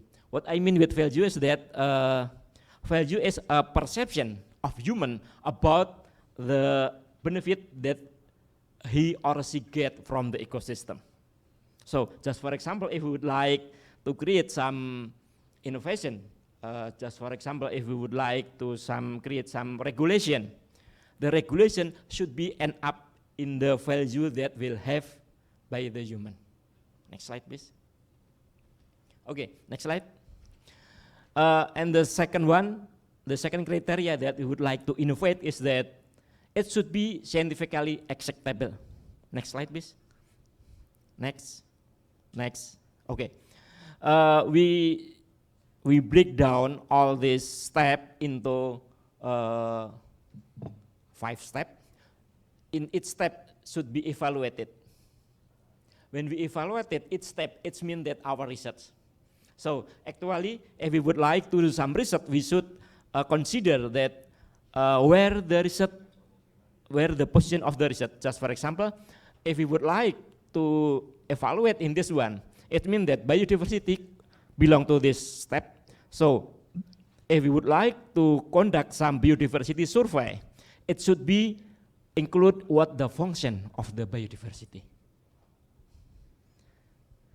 And the other example is if we would like to do some biodiversity structure assessment, biodiversity assessment function, and we should also consider the ecosystem service that we would like to have. All these steps moving until to the value. If we would like, recently we use high technology for monitoring. Just for example, we use molecular approach. Also we use drone, we use data logger, telemetry, and any other recent technologies. Next slide, please. You have 5 minutes, but. Okay, thank you. I would like to give you some example what we have done. First example is about the policy.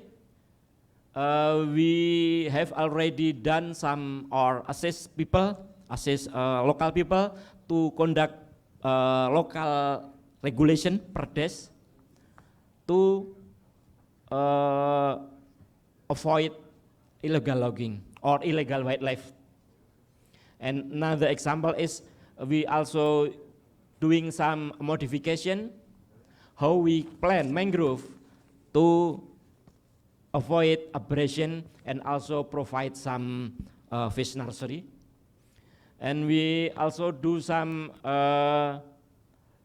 abiotic modification. It means that we would like to create some soil and any other technique to avoid erosion, soil erosion.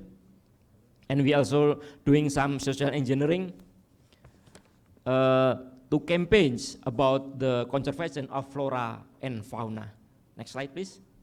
And this is my last slide. We are also recently doing some Rusa Timor study about factor that influence the successful of the captive rusa deer. We also have done some genetic assessment of the rusa deer, including the microbiome of the rusa deer as a potential disease transmission. We also doing some bioacoustic to assess biodiversity and to create some early warning system.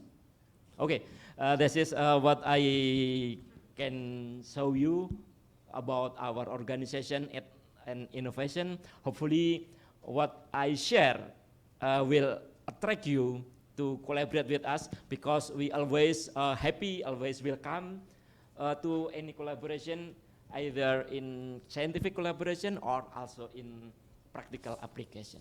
Thank you very much for your attention. Thank you, Pak Sena. Just 30 minutes actually. And we can see that maybe from the first speaker until Pak Sena, that we can see that some of more from helicopter view, and then the way that the policy coming and then becoming in the other speaker, how to do that on the ground. And Pak Sena show us also how to do that kind of innovation step by step, and then and at the end there are some examples that can be implemented on the ground.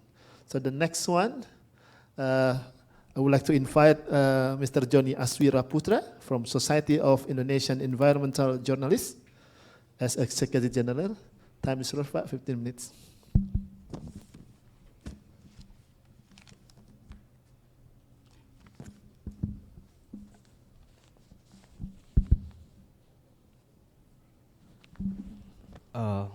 Thank you, Pak Doni.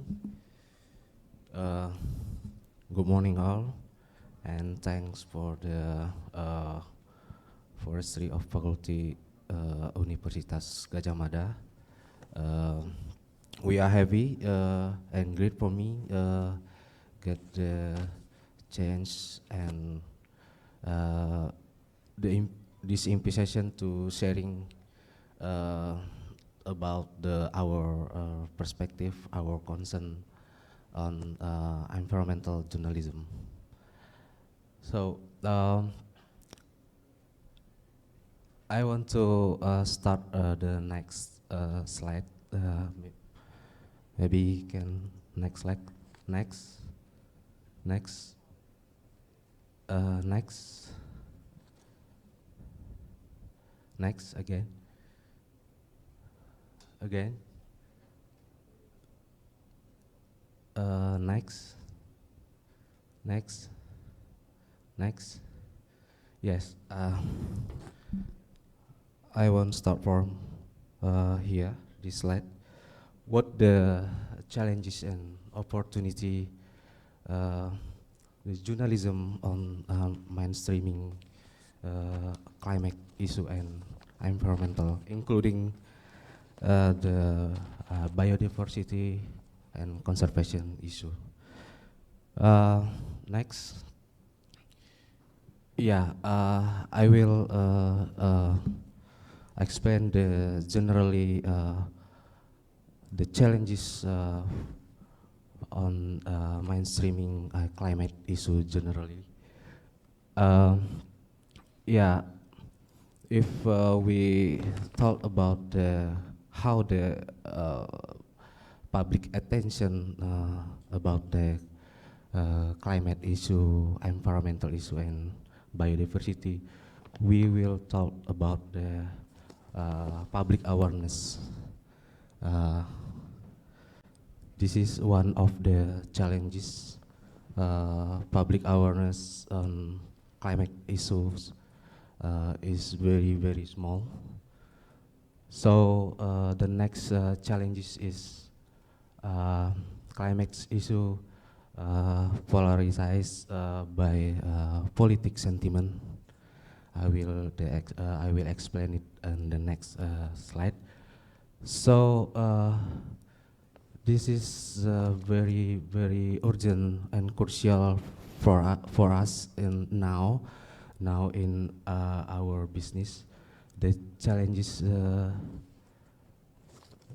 platform and business media platform. Previously, we talk about the convergence media. One of the strategy to survive for the traditional media, that traditional media have some other platform such as online website and multimedia platform. But now digitalization make the media will be sunset industry. So especially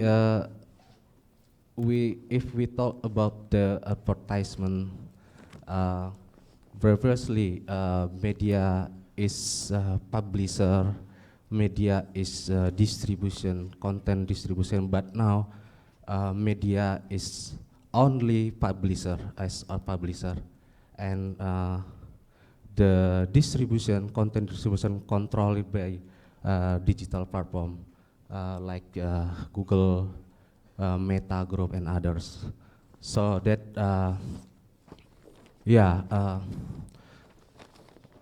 media industry must join with the platform scam. If the media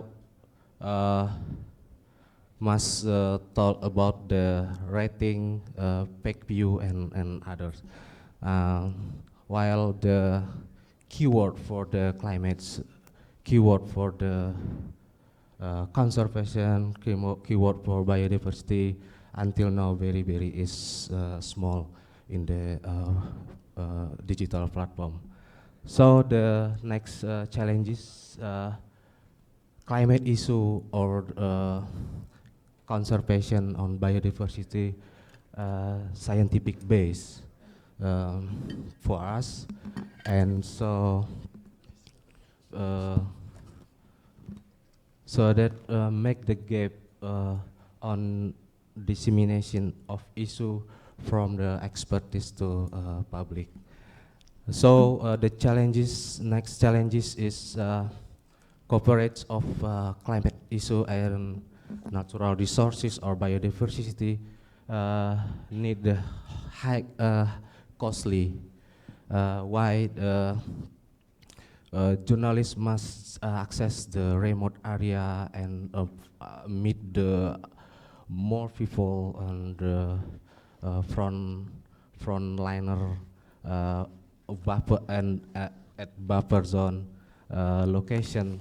So while the attention from public reader the article or the viewer of the videos is very small.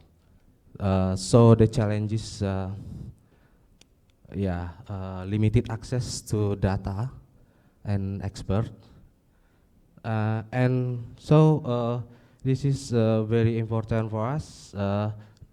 The challenges with the journalist capacity. Me and all journalists, generalists, not specialists. So we need to knowledge. We need to insight to understanding the issue for the environmental report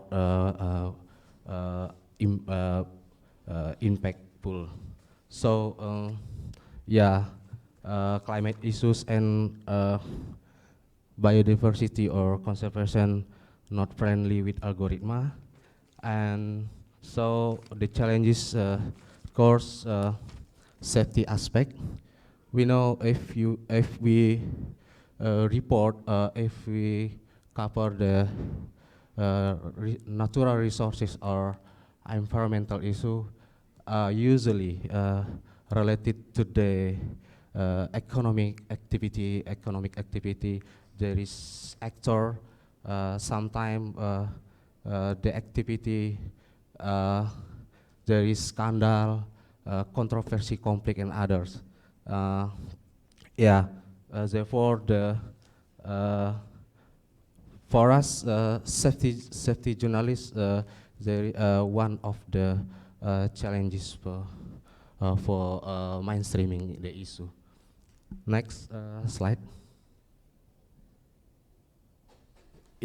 Media affirmative. If maybe I show you the three issues. This is Aris Hazar with Bapak Luhut Binsar. Why the issue get attention from media? Because the issue related to the prominent figure, controversy, and conflict. 5 minutes. Okay, so what does conflict? Also related to the figure public, and until now the issue in Jakarta is still hot,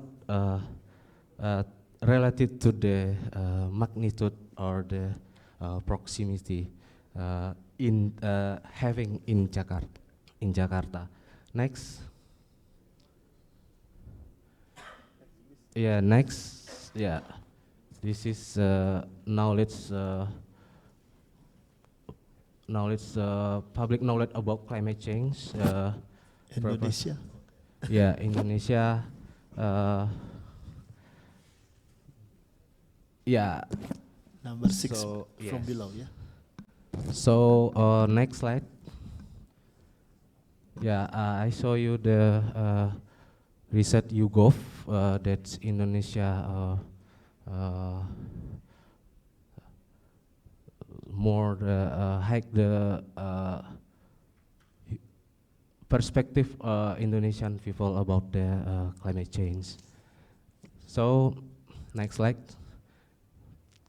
I show you about the research from the Reuters Institute News Media Report on 2021. Proportion who pay attention to each source for climate change news, and from media only, only 33% from the all the respondent around the respondent around 40,000 around the world, and the public get the climate change more from the documentaries, TV or film. And in Indonesia, I show you that around the 30% Indonesian people access climate change information from the news. Next slide. Next.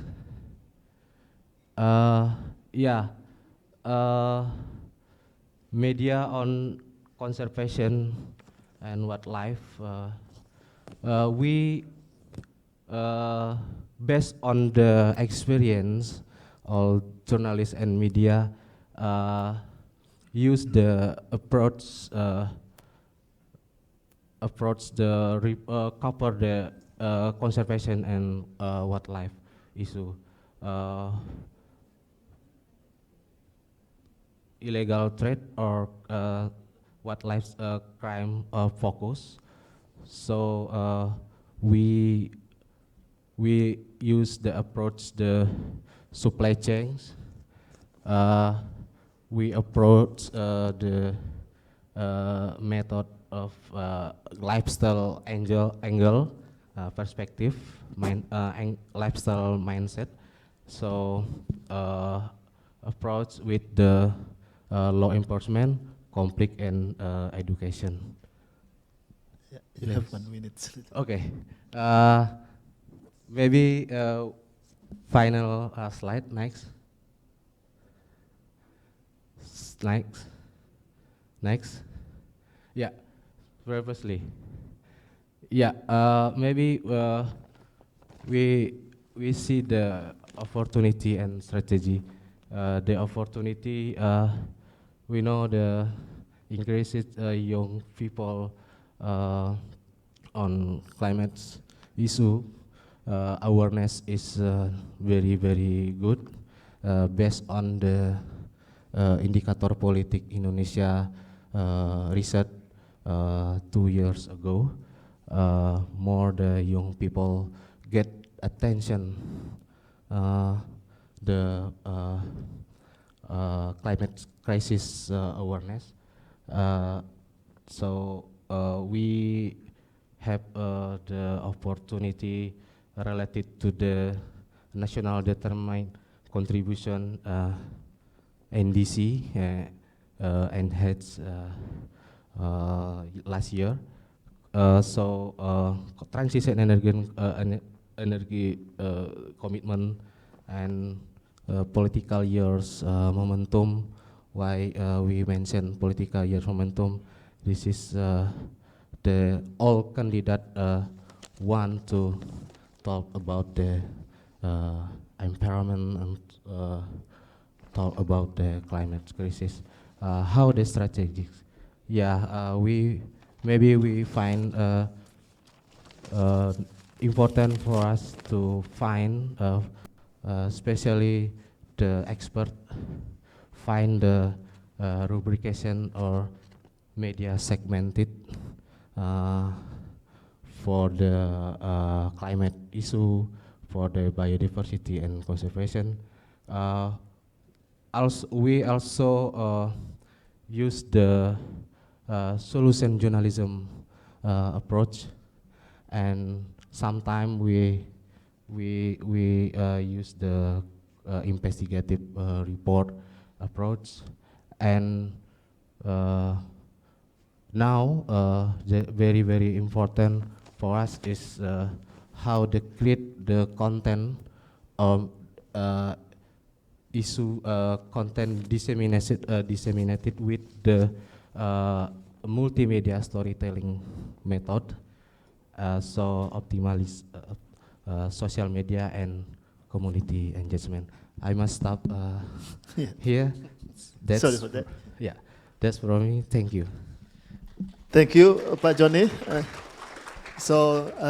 Ladies and gentlemen, I think we would like to have, of course, with the 6 continuous presentation, it's quite tiring, for sure. But maybe there are things that maybe we can discuss further. We still have about 25 minutes, and the first one, actually, I would like to ask the speakers one by one, just to want to have a fruitful discussion later on. But maybe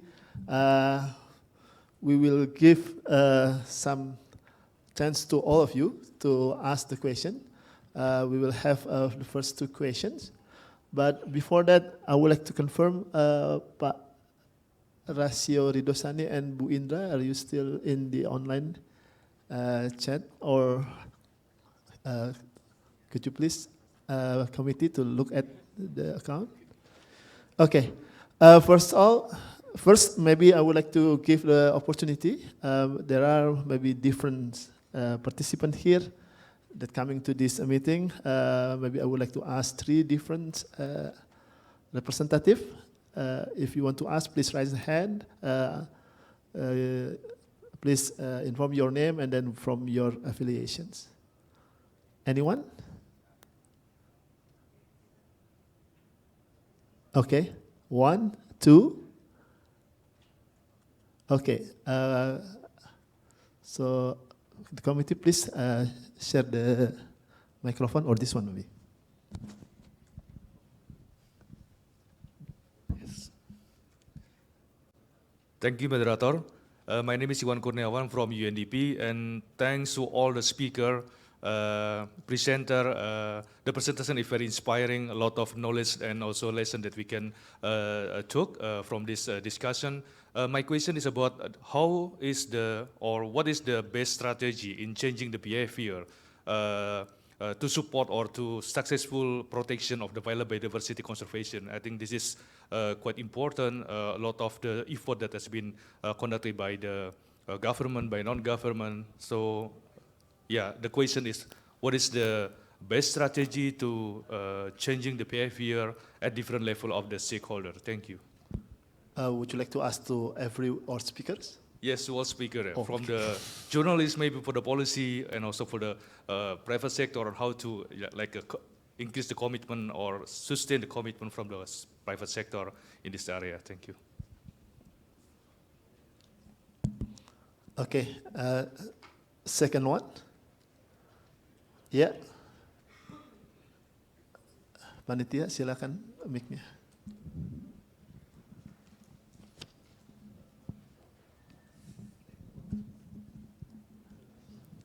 Okay, thank you very much. My name is Muhammad Tauhid Nur Salim from Gajah Mada University. My questions, especially for the Directorate General for Law Enforcement. In the presentation, I saw that there is a organized wildlife crime that mentioned about the political powerful people that come from the politician, maybe from military or elite military or something like that. How is the best strategy to eliminate or overcome the problem about the organized wildlife crime that involves the powerful people, like powerful people that come from this own country, Indonesia, and how effective the strategy to combat that wildlife trafficking. Probably my question is related to UNDP questions. Okay, thank you very much. Yeah. So one more if you want, otherwise, okay. My name is Nando from Borneo Nature Foundation. For questions, first I want to ask to Bu Indra about how to organize for between biodiversity and pollinating, and then how impact for the community. And second questions for all the presenter, how can community contribute for the biodiversity? Because we in here all the conservationists, and how can tell to the community for the conservation? Thank you. Yeah, thank you very much for the question. So there are three different questions. The first question was Mas Iwan asking for all the speakers. This is maybe the first one that everybody can answer. What is the best strategy to implement for this climate change changing behavior? Yeah, and maybe we can start because maybe part of that related to the question from Pak Rasio, maybe related to that because Mas Tauhid asking on with the organized crime that's supported by the strong or evolved people. And then this is the things that maybe quite related. Maybe the question maybe goes to Pak Rasio first, and then followed by then the questions from Pak Nando from Borneo Nature Foundations on to Bu Indra and how to implement net for things, and then how can community contribute to this plan. Maybe the first I would like to ask Pak Rasio Ridosani to answer the question. Please, Pak. Terima kasih Pak Doni dan juga seluruh teman-teman speakers. Thank you Pak Doni and all speakers that already share their opinions, experience regarding to how can we protect our biodiversity. Now I'd like to respond to Mas Iwan, Dr. Iwan's question about the changing behaviors. In my point of view is changing behaviors should be looked on the bigger perspective, because it related to the wildlife protection. I think there's so many ways to do it. Most of them is as we know that now this is at least two reasons why people utilizing wildlife, especially using illegal wildlife. This is first regarding to the thing that wildlife as a lifestyle also. This is very, very important. I think this I like what Johnny Aswira mentions, yeah, about how can you using social media to changing the behaviors, people who utilizing of wildlife. This is now this is with the big campaigns. This is person who think that yes, keeping wildlife it is what it is new lifestyle is wrong. I think this is what we needed. Yeah, how can we change the mindset about the people who see that utilizing of wildlife it is what do you call it, lifestyle, prestigious lifestyle. And the second about there is so many people also consume or use wildlife because they think that it is the wildlife really can solve the because the medical this health problem or medical, so traditional medical. Now I think we also have to involve many medical doctor to tell about this. This is not true. I think we really need a big campaign on the changing of the wildlife, and everybody also have to involve in this campaign. I think this is one thing we can do it, changing the behaviors of people who utilizing wildlife, either as a pet or either as a way they increase their what do you call it, lifestyle. And then I would like to also emphasize this about this is what we need actually to fight against this illegal wildlife in order to save our biodiversity.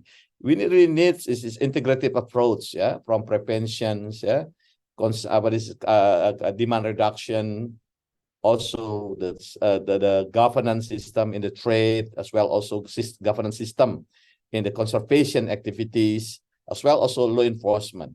We really need this kind of integrated approach. What we call it is multi-instruments approach in order to protect our wildlife. So protecting wildlife for sure, it will protect our biodiversity as well also the environment and go to the climate change and so on.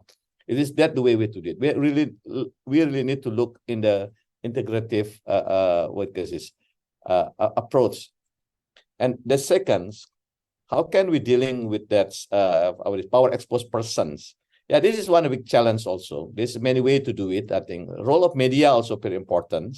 Yeah, to expose this activity so they know that yeah, it is what do you call it, working with the illegal trade or illegal wildlife poaching. It is many people under scrutinize. It's watching by many people, and then based on our experience in law enforcement, yeah, that is we know that it's not easy. Yeah. What we do it, yeah, we work closely with many other agencies. Yeah, either with military, with this, yeah, in this and also police and many others actors also work together with them.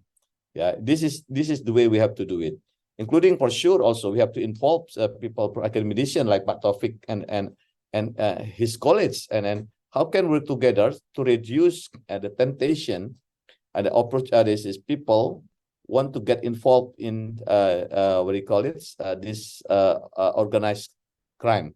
I think that's all I think I can share to you. Let's work together. We sure that we're sure that we cannot fight against this illegal wildlife trade alone because this is complex, involving so many actors, and also we really need using all that instrument we have, and then this all and then we have to strengthen the enabling conditions so we can implement this all instrument is in more effective way. I think that Pak Doni, hopefully we can I can respond, yeah. What's Pak Iwan and Pak Taufik's what do you call it, concern. Thank you very much. Yeah, thank you, Pak Jainal. Pak Rasio Ridosani. Yeah, Pak Jainal. Yeah. So the next one maybe Bu Indra. Hello, Bu Indra. Thank you, Doni. I'm just wondering why we should make a discussion in English. because Ya. I see that Mantap, all the Mbak. participants are Indonesian, Pak Iya, Pak. Doni. Iya. Yes. Just wonder. Yeah. Okay.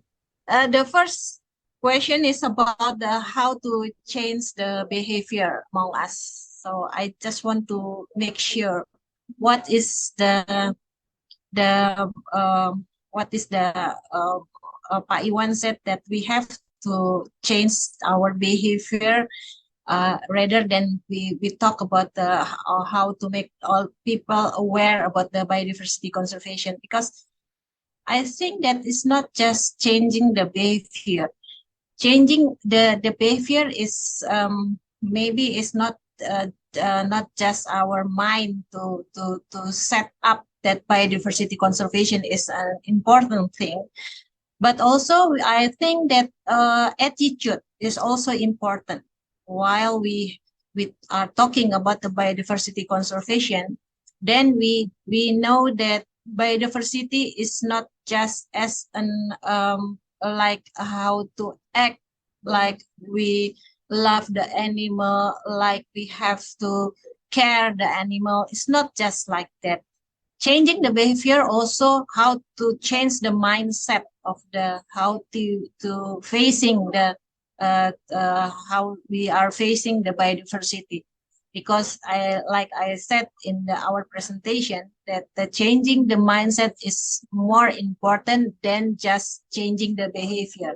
Changing the mindset is also change the mindset of like we see the biodiversity as a commodity, like we see that biodiversity is conservation is costly, etc. So we have to drift all this situation to the different mindset that biodiversity is an asset. We have to invest. We have to make that the biodiversity as a profit. So we can see that the biodiversity is not just important, but is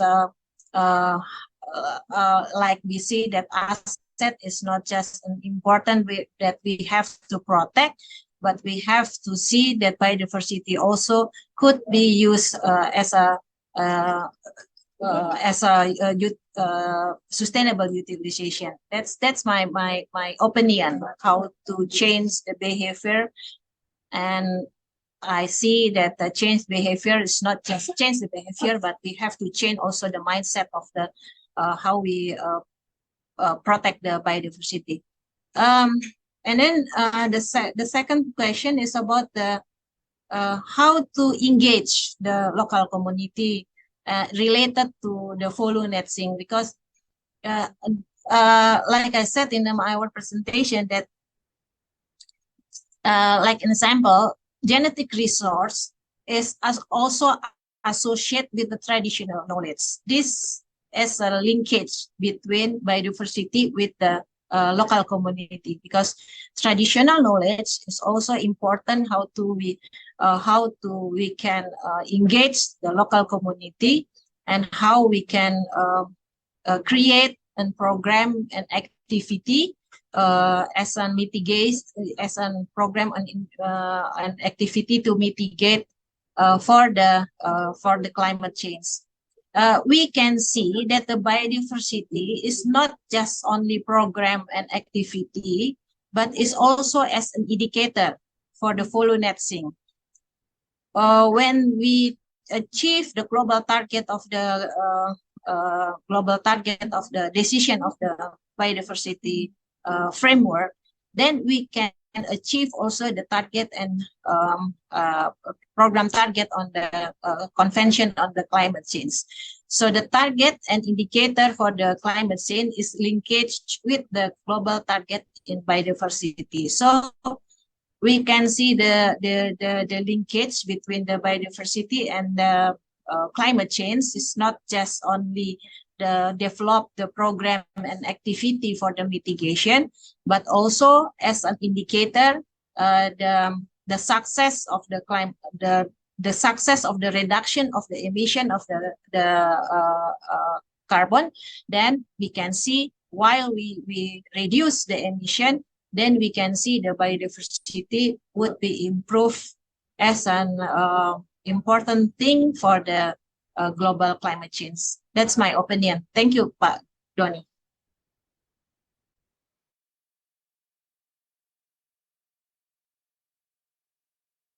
Please put the other speakers from Masiwan.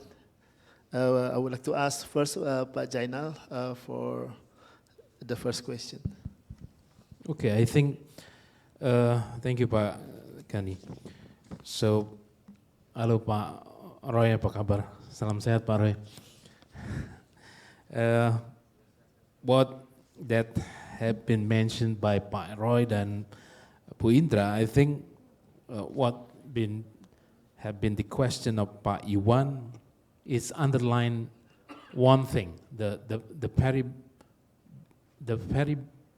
first actor, it is us. It is the human being who play the roles to conserve or to restore. So the behavior is not the behavior about the animals. So for the example, for the elephant and human conflict, well actually we don't like to use the term conflict anymore. It's not good for the media, they say. So we use the negative interaction between human and wildlife. So when we talk about the elephant, they say that the elephant entering the human territory, isn't that possible from the elephant mind? You are entering my territory. So maybe that's the mindset what Bu Indra said. So the changing behavior is coming from us. It's coming from the human who play the roles. I think that's all. Yeah. Thank you. Thank you, Pak Zainal. So, Pak Praitno, please. What do you think about how the changing behavior maybe applies to in your area? Maybe. I think in order to get or to motivate people for behavioral change, it's important to sort of understand the root cause of this behavior. So perhaps why does someone do illegal poaching, or why do they encroach on an area? Some of these problems boil down to the needs of the people and the basic needs being met. In this regards, April has already implemented baseline studies in order to try and understand the socioeconomic status of the surrounding villages. Because only once these root causes can be perhaps addressed to various stakeholders can we start thinking about changing the behavior. Thank you. Thank you, Pak Prayit. So, Pak Sena, I think part of that maybe like Gajah Mada University, especially FKT, yeah? Okay. Maybe can because you have so many students as well, maybe changing behavior, not only. Okay, thank you very much for this opportunity. In my opinion, that how we can change effectively the behavior of the people is first of all we should using some real examples, real example that easily can be adopted by the people. Using media is one of the way that very effectively changes the behavior of the people. But also we should design the campaign. The substance is very simple, but many people can accept this idea that we should change your behavior, that you should not harm the biodiversity because the biodiversity is support our life. This is a short comment for me. Yeah, thank you, Pak. And the last but not least. Yeah, thank you. Yeah, as I earlier increase the capacity from our side, increasing the capacity journalists is very important to understand what life issues and biodiversity protection. So because the journalists come from various background, not all have educational background in forestry, example, or biology. Then the need to be a bridge that connects media journalists with expert, and how the result of the research can be disseminated in a simple, easy way and directly related to the people's daily life. Then there need to be yeah, then there need to be an integrated data platform owned by expert that can be accessed by journalists. And SAJ has been taking of the role of being a bridging for our parties to connect with each other. And yeah, it is also important that change the perspective, how how we mainstreaming the risk perspective. If the ecosystem is damaged, what will be negative impact on the community? Yeah, that's from. Yeah, thank you, Pak Johnny. And I think we are almost at the end of the discussion. Yeah, Pak Doni. Siap, Pak. May I, yeah? Yeah. May I add two sentence, Pak? Sure, Pak. Sure. I do believe that what Pak Jenal mentioned, Bu Indra and many others about the changing the mindset, yeah, to change the behavior. In our point of view, yeah, we still need law enforcement for creating deterrent effects. Is also one way to changing the behaviors that will work for. Thank you, Pak. Things that I would like to ask every speaker actually on the last conclusion remarks, and I think Pak Rido just started. So, Bu Indra, do you have like conclusion? Sorry, not conclusion remarks. The sentence that you would like to share to us that you think quite important as a key message to everyone.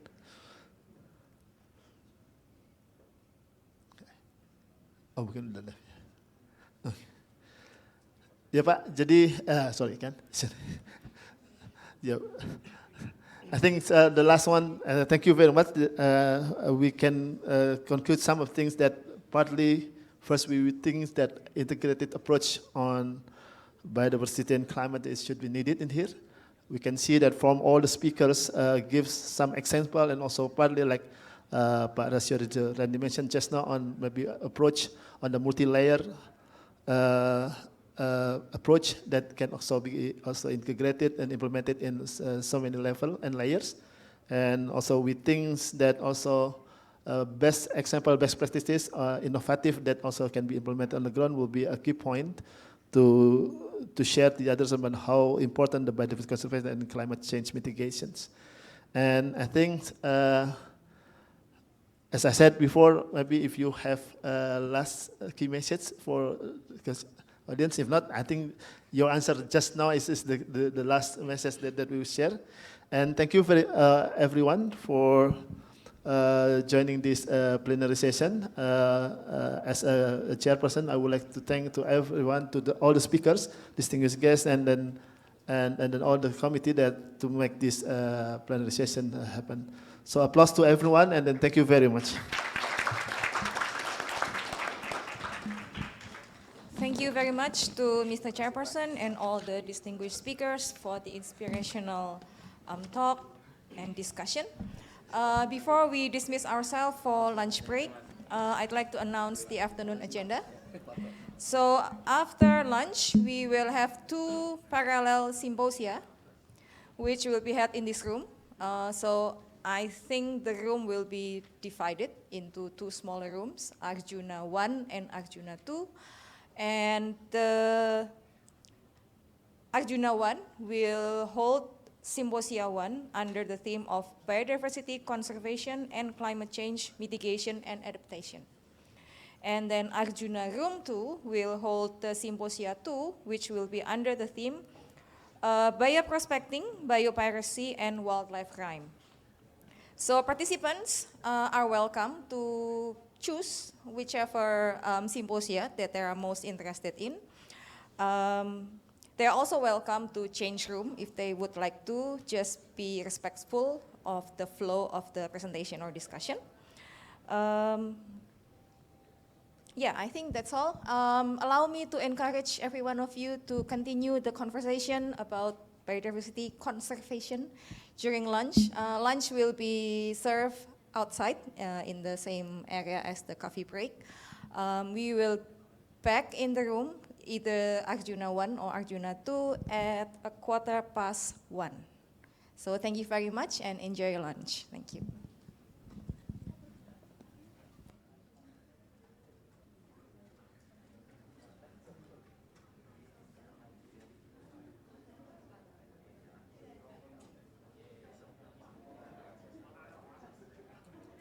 Recording stopped.